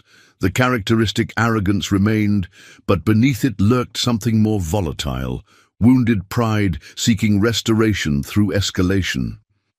Maya activated her communication system, her voice transmitting clearly to the discreet earpiece. Warned by Colonel Richards, target on sight, agitated but alone, no visible weapons, proceeding with direct contact. Richards' response came immediately. Acknowledged. Backup is 20 minutes out if needed. Satellite feed confirms no additional vehicles approaching. Proceed with caution. Maya emerged from the tree line with calculated visibility, her positioning ensuring Pierce saw her at precisely the moment she intended. The effect was immediate. He startled visibly, unprepared for her appearance from an unexpected direction.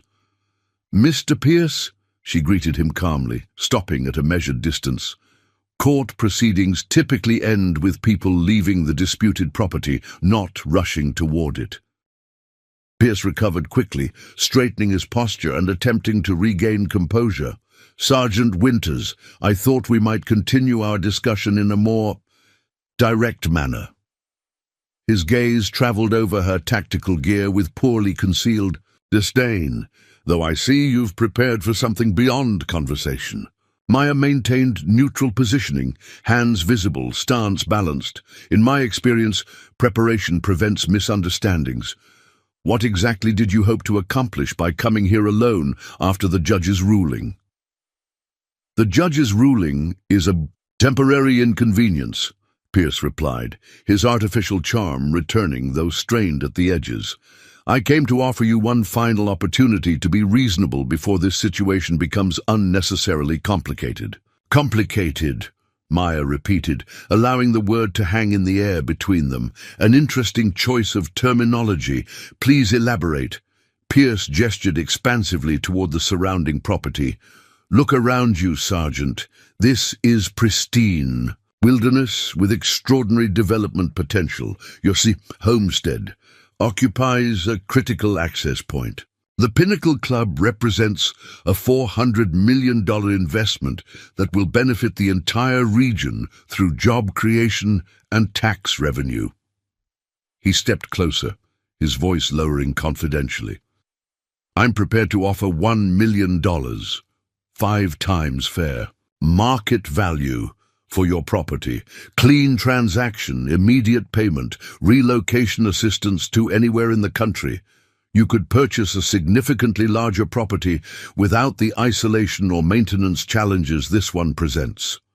Maya studied him with the focused assessment she had once applied to battlefield threats. That sounds reasonable on the surface, Mr. Pierce, but we both know this isn't actually about money or reasonable negotiations. Everything is ultimately about money, Sergeant, Pierce countered with practiced confidence. We're simply establishing the correct amount. No, Maya replied evenly. This confrontation exists because you began with fundamental disrespect. Assuming a disabled veteran living alone would be easily intimidated, presenting falsified documents, threatening overwhelming legal action when initial manipulation failed. Your approach revealed character, Mr. Pierce, and subsequent offers cannot erase that revelation. Pierce's expression hardened, the facade of reasonableness evaporating. Character is an expensive luxury in business, Sergeant. Results matter, not methods. I offered the carrot. You rejected it. Now we move to less pleasant alternatives. Threats rarely improve negotiating positions, Maya observed. Not threats, reality. Pierce snapped, frustration breaking through his controlled exterior. Do you have any concept of what you're disrupting? The Pinnacle Club investors include people who don't accept failure, people who've built fortunes by eliminating obstacles. Your principled stand might impress your military friends, but it's meaningless against the resources aligned against you. As he spoke, Maya noticed Viper emerging silently from the underbrush behind Pierce, positioning herself with tactical precision. Scouts simultaneously appeared at the property's western edge, completing the triangulation pattern the dogs had perfected during their military service. Pierce remained completely unaware of the coordinated movement occurring around him.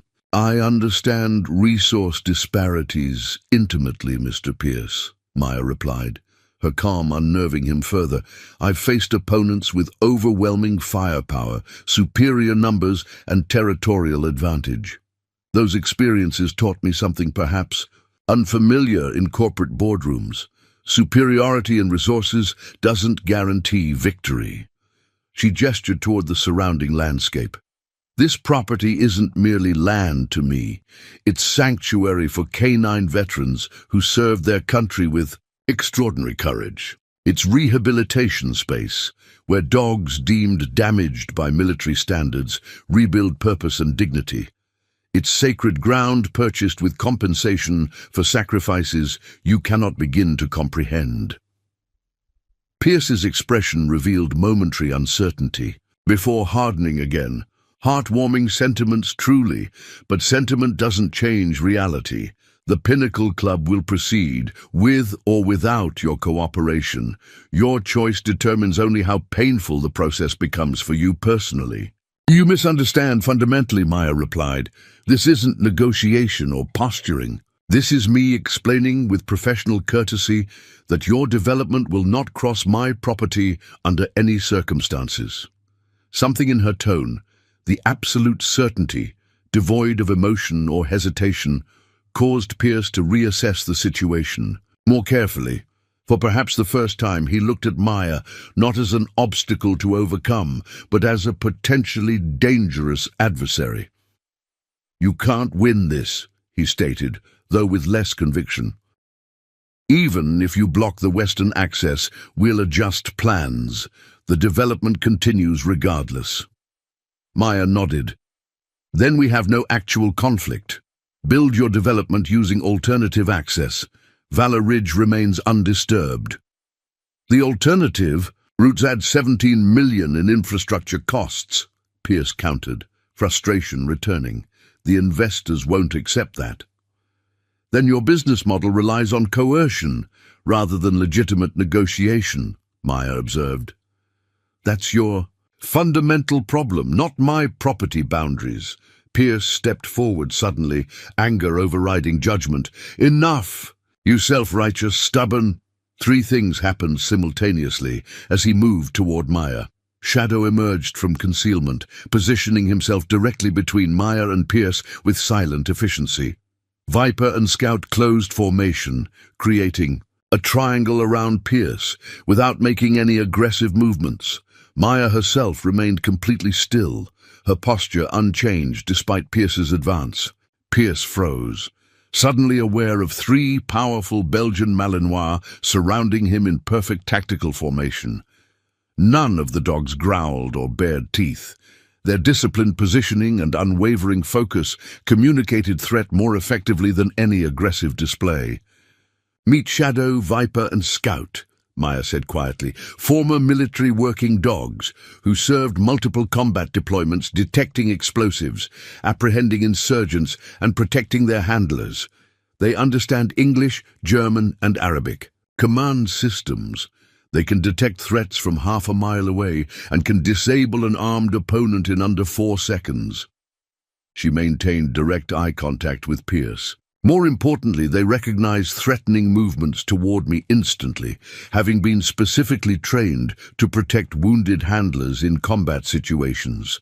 Your sudden advance registered as potential threat behavior.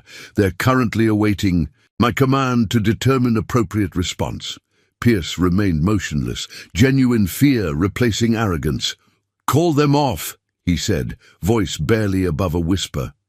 "They're not attacking you, Mr. Pierce. They're containing potential threat with minimal force, exactly as they were trained. Their current positioning allows you full mobility within a 3-foot radius. Any movement beyond that perimeter would be interpreted as escalation." Maya gestured calmly, and Shadow took 1 precise step backward, creating a clear exit path. "You're free to return to your vehicle and leave the property.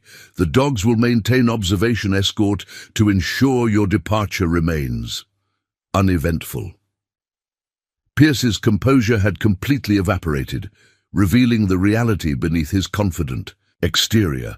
A man accustomed to intimidating others, now experiencing the disorienting reversal of genuine vulnerability. "This isn't over," he managed, though the threat sounded hollow even to his own ears.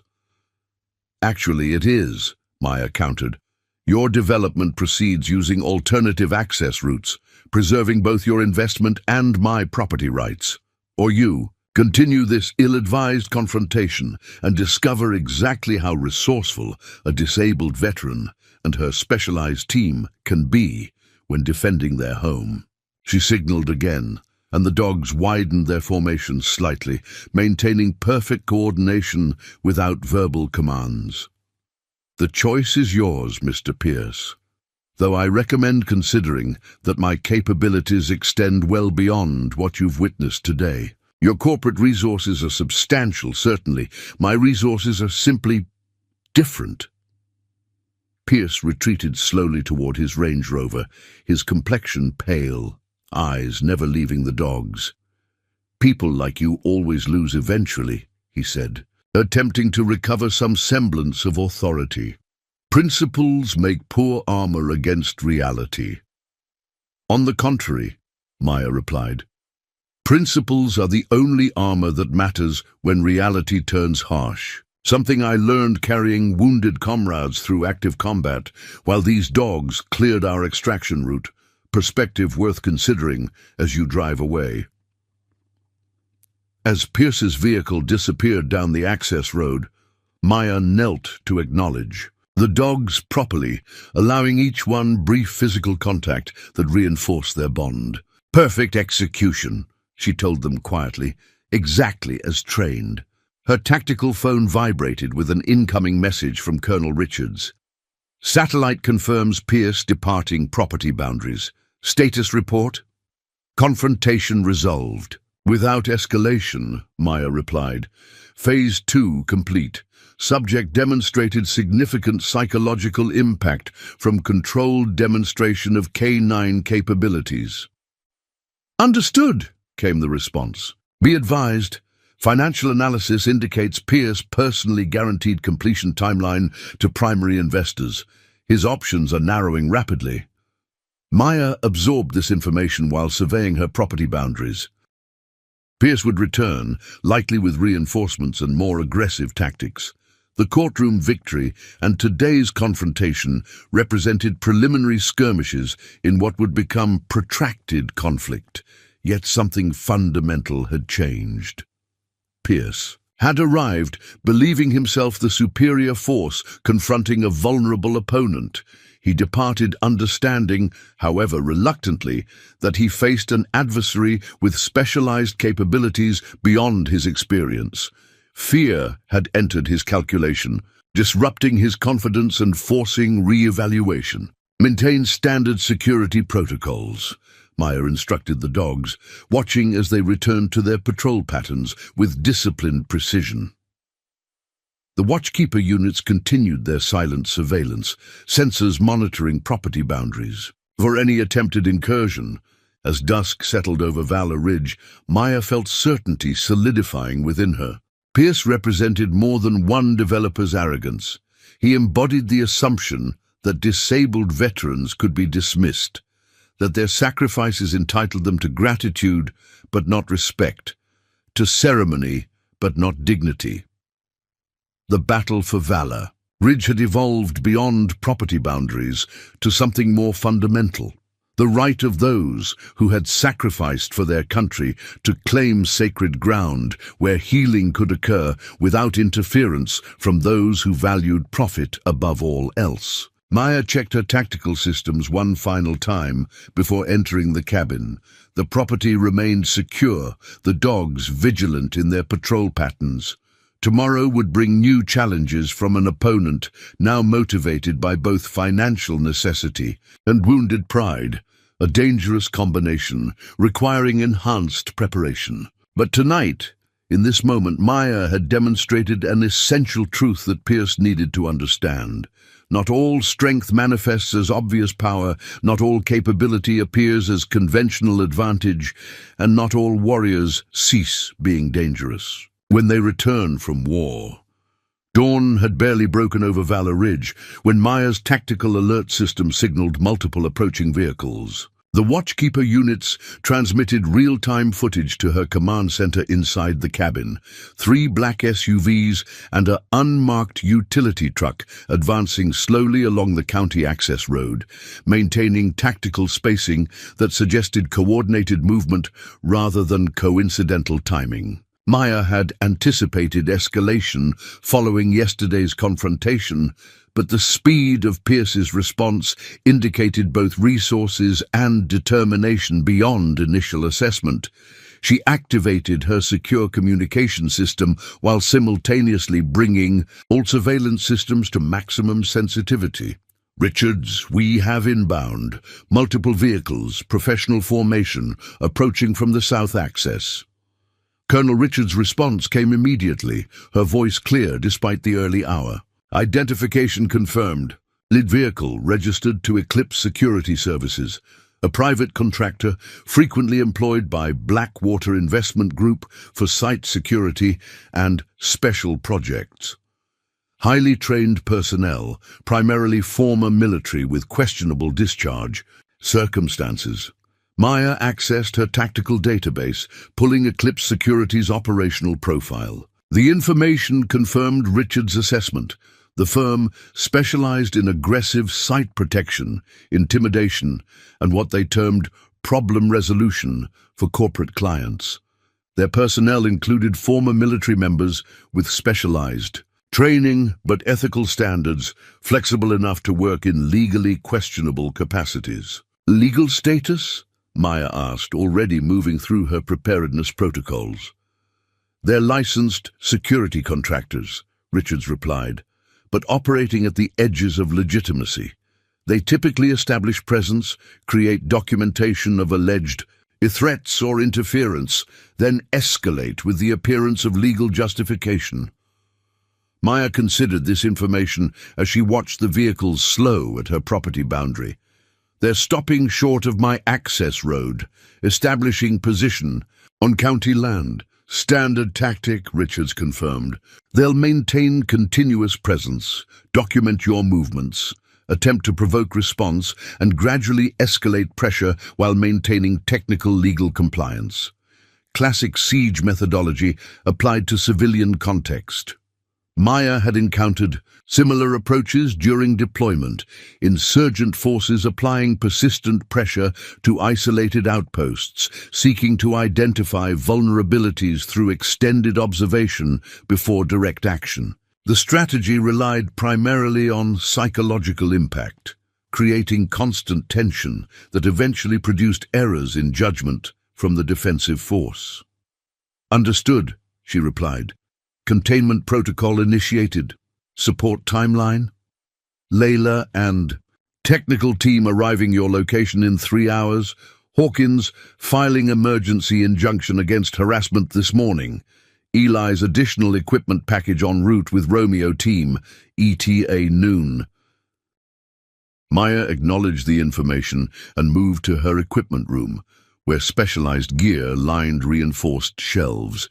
Within minutes, she had donned her tactical vest, communication headset, and adaptive prosthetic attachment designed specifically for difficult terrain. The dogs gathered around her, sensing the heightened alert status and responding with disciplined focus. "Observation protocol," she instructed them quietly. "Shadow with me, Viper West perimeter, Scout East perimeter. No engagement without direct command." The dogs moved immediately to their assigned positions. Through her tactical display, Maya watched as the Eclipse security team deployed from their vehicles, establishing surveillance positions along her property boundary. Their equipment included long-range observation devices, directional microphones, and what appeared to be signal interception technology. All technically legal when operated from public access areas, yet collectively representing significant privacy intrusion. Maya's tactical phone vibrated with an incoming text from Layla. "Signal interference equipment detected. Switching to secondary communication protocol. Maintain radio silence on primary channels." The strategy became immediately clear. Pierce had employed professionals to establish both physical presence and electronic surveillance, creating a comprehensive intelligence picture before determining vulnerabilities. The approach reflected military methodology rather than typical corporate tactics, confirming that Eclipse employed personnel with advanced training. Maya accessed her secondary communication system, a closed network mesh relay that operated independently from conventional cellular or radio frequencies. "All units verify secondary channel operation," she transmitted. Confirmations arrived from each team member, indicating their secure network remained uncompromised. Maya moved to the eastern observation point, using natural cover to maintain concealment while assessing the security team's deployment pattern. Through high-powered optics, she identified their team leader, a muscular man with the unmistakable bearing of special operations background, directing deployment with practiced efficiency. Their positioning demonstrated professional understanding of surveillance coverage, creating overlapping observation zones that minimized blind spots. The realization settled with clarity. Pierce had abandoned legal maneuvering in favor of psychological warfare. The security team's presence served multiple purposes: gathering intelligence, establishing intimidation, and potentially provoking reactions that could later justify more aggressive intervention. Maya activated her property's enhanced security protocol, engaging passive countermeasures designed to protect against electronic surveillance while maintaining legal compliance. Signal scramblers activated around the cabin perimeter, creating a digital shield against the most sophisticated commercial listening devices.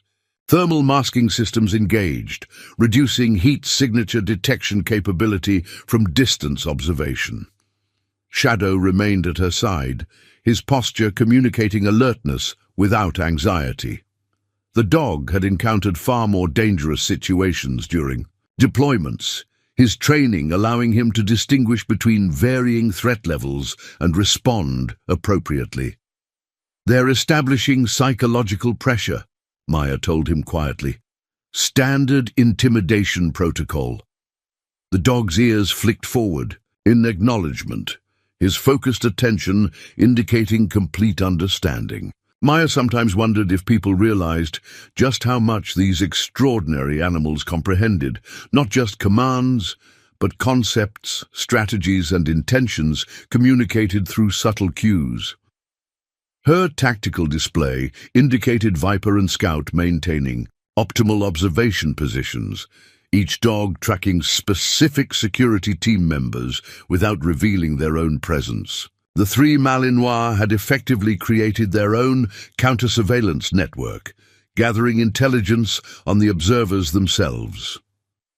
By mid-morning, Pierce arrived in his Range Rover, joining the security team leader for what appeared to be a situation briefing. Through directional microphones, Maya captured fragments of their conversation, references to access points, vulnerability assessment, and escalation timeline. Pierce's body language revealed growing frustration as the security leader apparently explained the property's sophisticated defensive measures. The development CEO had clearly expected immediate intimidation success rather than encountering professional countermeasures.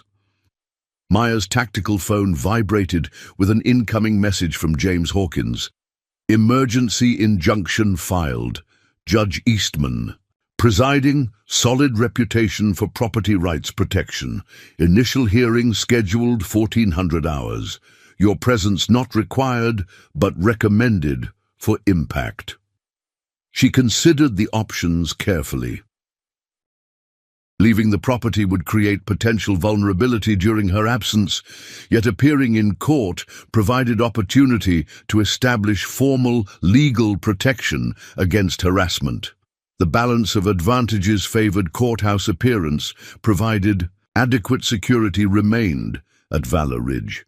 As she weighed this decision, a familiar sound drew her attention skyward, the distinctive thrum of rotor blades cutting through morning air. A helicopter appeared over the eastern ridge, maintaining clear distance from her property boundaries while establishing aerial observation capability. Aerial unit identified, came Layla's immediate update. Bell 407 registered to Pinnacle Aviation Services, another Blackwater subsidiary, carrying standard observation package, thermal imaging, high-resolution cameras, signal intelligence, equipment. The helicopter's appearance confirmed escalation beyond ground surveillance to comprehensive three-dimensional observation. Pierce was committing significant resources to this confrontation, engaging capabilities typically reserved for corporate security during hostile takeovers or high-risk asset protection. They're creating complete surveillance coverage, Maya noted, establishing information dominance before determining next approach. Affirmative, Richards responded. Standard precursor to escalated action, they're building intelligence picture to identify vulnerability points. Maya made her decision, activating her command center's autonomous security protocol. I'll attend court hearing. Valor Ridge security transitions to automated defensive posture with K9 support. Romeo team provides perimeter reinforcement upon arrival. She transmitted detailed instructions to each team member, establishing clear response protocols for various contingencies.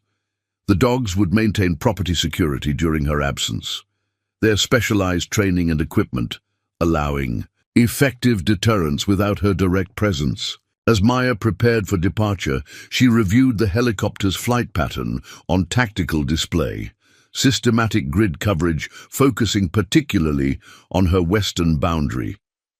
Pierce clearly remained fixated on accessing that specific section despite the confrontation and court ruling. Something specific about that boundary matters to him, she murmured to Shadow, beyond simple access convenience. The dog's alert posture suggested similar assessment. There was more to Pierce's determination than typical development logistics. Maya made mental note to have Layla conduct deeper investigation into geological and resource surveys of the specific area while she attended court. She adjusted her prosthetic to the driving configuration and changed from tactical gear to formal civilian attire appropriate for court appearance. The transition represented more than clothing change. It symbolized movement between the two worlds she inhabited, decorated combat veteran and disabled civilian citizen seeking legal protection. Before departing, Maya conducted final security verification, confirming all systems operated at optimal capacity. The Watchkeeper units maintained comprehensive surveillance coverage, the dogs understood their specialized defensive protocols, and Romeo Team's inbound support would arrive within 1 hour, reinforcing property security during her absence. As she navigated her jeep down the access road, Maya observed the security team adjusting position to track her movement. Their precision confirmed professional training. These were not typical rent-a-cop security guards, but specialized operators with tactical experience. Pierce had significantly escalated resources committed to this confrontation, transitioning from legal maneuvering to quasi-military pressure tactics. The approach revealed both frustration and determination. He would not abandon his objective. Despite increasing costs and complications, Maya felt familiar calm settling within her as she processed the situation. Throughout her military career, she had specialized in asymmetric response, developing effective countermeasures against opponents with superior resources but inferior adaptability. Pierce's escalation actually provided opportunity, revealing both his methods and priorities through resource allocation patterns. The helicopter continued aerial observation as she departed, doubtless reporting her movement to Pierce in real time. Let them watch, Maya thought. Let them believe her absence created vulnerability rather than opportunity to document their harassment for legal proceedings. As Valor Ridge disappeared in her rearview mirror, Maya activated her secure communication system. Property departure complete. All units maintain observation protocol. Document all surveillance activities for legal evidence package. Understood, came multiple acknowledgements from her support network. Maya allowed herself a slight smile as she drove toward the courthouse. Pierce believed he was executing siege against isolated, vulnerable opponent.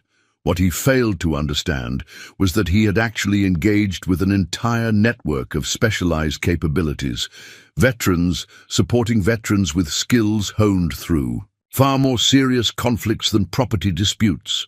The coming confrontation would demonstrate fundamental truth Pierce had yet to grasp. True strength derived not from resources alone, but from purpose, preparation, and the unbreakable bonds formed through shared sacrifice. The security personnel he had hired operated for payment. Maya's allies operated from commitment to principles that transcended financial consideration. As the courthouse came into view, Maya noted Pierce's attorney, Theodore Harrington, hurrying up the steps, arms laden with documents. The legal component of Pierce's pressure campaign continued alongside the physical intimidation. A comprehensive approach demonstrating strategic thinking, but fundamental misunderstanding of his opponent's resilience. Maya parked in the designated veteran's space, adjusted her prosthetic for walking configuration, and emerged from the jeep with calm confidence. Whatever confrontation awaited inside the courthouse, she had faced far worse challenges and emerged stronger. The battle for Valor Ridge had expanded beyond property boundaries to fundamental principle, the right of those who had sacrificed for their country to live without corporate intimidation, regardless of their apparent vulnerability. Pierce would soon discover that apparent disadvantage sometimes concealed extraordinary capability, particularly when underestimation led to strategic miscalculation. Judge Eleanor Eastman's courtroom projected an atmosphere distinctly different from Judge Weston's formal chamber. Where Weston's court emphasized tradition and hierarchy, Eastman's space featured modern design elements, practical furnishings, enhanced accessibility features, and state-of-the-art presentation technology. The judge herself, a woman in her early 50s with silver-streaked black hair and penetrating eyes behind rectangular glasses, had earned reputation for no-nonsense efficiency and unwavering commitment to constitutional property protections. Maya entered the courtroom precisely 15 minutes before the scheduled hearing, noting Theodore Harrington's visible surprise at her appearance. The attorney had clearly expected to argue against James Hawkins alone, leveraging Maya's absence as evidence of disrespect for legal process. Her presence immediately disrupted this strategic approach. "Ms. Winters," Harrington acknowledged, stiffly when she approached the defense table, "I wasn't certain you'd make it, given the situation at your property." "Sergeant Winters," Maya corrected calmly. "And I'm quite familiar with managing multiple priorities simultaneously, Mr. Harrington, though I appreciate your concern." James Hawkins arrived moments later, his imposing presence drawing attention from everyone in the courtroom. He greeted Maya with respectful formality before arranging his materials with methodical precision. "Judge Eastman has reviewed our emergency filing with particular attention," he informed her quietly. Her clerk indicated significant concern about the helicopter surveillance element. Maya nodded, scanning the courtroom for Pierce. "Your client decided to skip this proceeding?" Harrington's expression tightened imperceptibly. "Mr. Pierce has urgent development matters requiring his attention. I'm fully authorized to represent Sapphire Valley's interests." The bailiff called the court to order as Judge Eastman entered and took her position. Unlike Weston's deliberate ceremony, Eastman moved with brisk efficiency, acknowledging the attorneys with a brief nod before addressing the matter directly. "We're here regarding emergency injunction request in Winters versus Sapphire Valley Developments and Eclipse Security Services," she stated, reviewing the documents before her. "Mr. Hawkins, as petitioner, please present your argument." James approached the podium with measured confidence. "Your Honor, we're seeking immediate relief from organized harassment campaign directed against Sergeant Maya Winters, a disabled combat veteran who resides on private property targeted by defendants for development access." He activated the courtroom display system, presenting documented evidence of the security team deployment, helicopter surveillance, and electronic monitoring equipment directed at Maya's property. As of 0700 hours this morning, the defendants established militarized security presence surrounding Sergeant Winters' property, including aerial surveillance, signal interception equipment, and continuous monitoring from multiple ground positions. Judge Eastman studied the evidence with focused attention. "This appears extensive for standard security operations, Mr. Hawkins. What's the defendant's stated purpose for this deployment?" "They've provided no official explanation, Your Honor. However, this deployment commenced less than 12 hours. After Mr. Alexander Pierce, CEO of Sapphire Valley Developments, was involved in direct confrontation with Sergeant Winters on her property following his court defeat yesterday before Judge Weston." Harrington rose immediately. "Objection, Your Honor. Counsel characterizes a routine business discussion as confrontation without foundation." "We have complete audio and video documentation of that interaction, Your Honor," James countered, presenting the recorded evidence from Maya's security system. Mr. Pierce arrived uninvited at Sergeant Winters' property, attempted to pressure her into selling despite court ruling against his emergency access petition, and made explicit threats regarding less pleasant alternatives when she declined his offer. Judge Eastman reviewed the recording with increasing concern before addressing Harrington directly. "Counselor, your client appears to be engaging in pattern of escalating pressure tactics following judicial denial of his petition. Care to explain the legitimate business purpose behind surrounding a private residence with paramilitary security forces?" Harrington adjusted his tie uncomfortably. "Your Honor, Sapphire Valley Developments has legitimate security concerns regarding valuable equipment and survey materials deployed near Sergeant Winter's property. The security presence is purely defensive and positioned entirely on public land or property owned by my client. And the helicopter maintaining continuous surveillance of a private residence? Judge Eastman asked pointedly.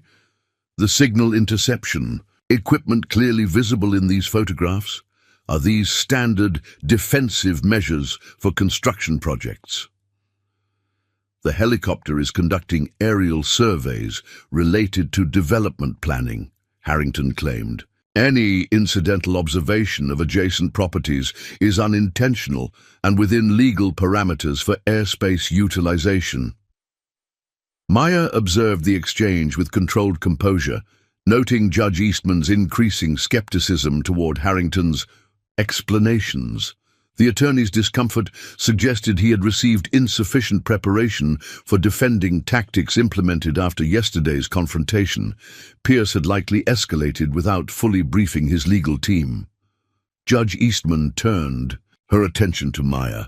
Sergeant Winters, as the affected property owner, would you address the court regarding impact of these activities on your residence and daily activities? Maya approached the podium with dignified bearing that reflected her military background. Your Honor, the defendants have established what military personnel would recognize as siege positioning around my property. Their deployment pattern specifically maximizes observation coverage while creating psychological pressure through continuous presence. This approach replicates counterinsurgency techniques I observed during my service in Afghanistan. She presented additional documentation from her property's security systems. The helicopter has conducted 7 systematic grid patterns over my residence since 07:30 this morning, focusing particularly on my western boundary. The ground teams have established overlapping observation positions with electronic surveillance, equipment directed specifically at my residence, not at adjacent development property. Judge Eastman studied the evidence carefully. And how has this affected your ability to utilize and enjoy your property, Sergeant? The continuous surveillance creates effective imprisonment, Your Honor. I cannot move outside my residence without being tracked and recorded. The helicopter's repeated low approaches have disturbed the service animals under my care, retired military working dogs recovering from combat-related stress conditions. The electronic surveillance attempts have required countermeasures to protect basic privacy within my home. Maya maintained professional detachment while presenting this information, her military training evident in her precise, factual delivery. Most concerning, Your Honor, is that this deployment occurred immediately following Mr. Pierce's direct statement that we would proceed to less pleasant alternatives after I declined his purchase offer. The timing and nature of this security operation constitutes clear pattern of escalating intimidation. Harrington rose again. Your Honor, Sergeant Winters is clearly paranoid about standard security procedures. Her military background has apparently caused her to misinterpret normal business operations as threatening. Furthermore, she maintains aggressive dogs that have created legitimate safety concerns for our personnel. Maya's expression remained controlled despite the deliberate provocation. My service animals are certified therapy dogs with extensive training, Your Honor. They remain on my property at all times and pose no threat to anyone who doesn't trespass on private land.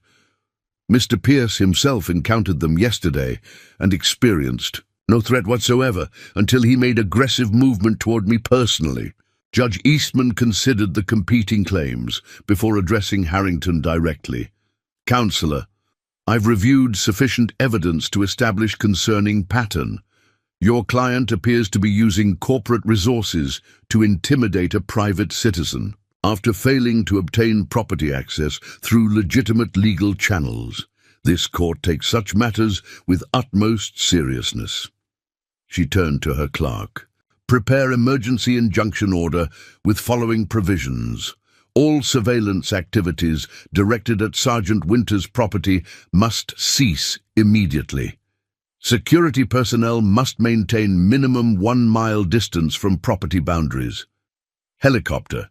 Operations must avoid airspace within 2 miles of the residence. Signal interception equipment must be completely removed from the area. Harrington attempted to interrupt, but Judge Eastman continued without acknowledgement. Additionally, I'm requiring personal appearance by Mr. Alexander Pierce at follow-up hearing scheduled for Monday at 9 a.m. to address these concerning activities directly. His absence will result in contempt proceedings. The judge fixed Harrington with direct gaze that brooked no argument. Counsel, please inform your client that this court views harassment of combat veterans with particular concern. The injunction takes effect upon filing, which will occur within the hour. We're adjourned. As the courtroom cleared, Maya received tactical update from Colonel Richards. Helicopter departed property airspace 5 minutes ago. Ground teams retreating to Key. Minimum half-mile positions. Romeo team confirms property secure with no incursions detected. The immediate compliance suggested Pierce maintained real-time monitoring of the court proceedings, recognizing the need to demonstrate responsiveness to judicial orders. This tactical retreat didn't indicate surrender, but strategic repositioning. Pierce would develop alternative approach while technically complying with immediate legal requirements. James accompanied Maya from the courthouse, his expression reflecting professional satisfaction with the outcome. Judge Eastman's injunction provides significant protection. Pierce will need to recalibrate his approach considerably. He'll comply with the letter while violating the spirit, Maya observed. The surveillance will continue from adjusted positions, less visible, but equally determined. James nodded in acknowledgement. Undoubtedly. But each escalation provides additional documentation of harassment pattern. Pierce doesn't realize he's strengthening our position with every overreach. As they descended the courthouse steps, Maya noted local media representatives gathering nearby. The confrontation had apparently attracted journalistic attention. A reporter approached, microphone extended.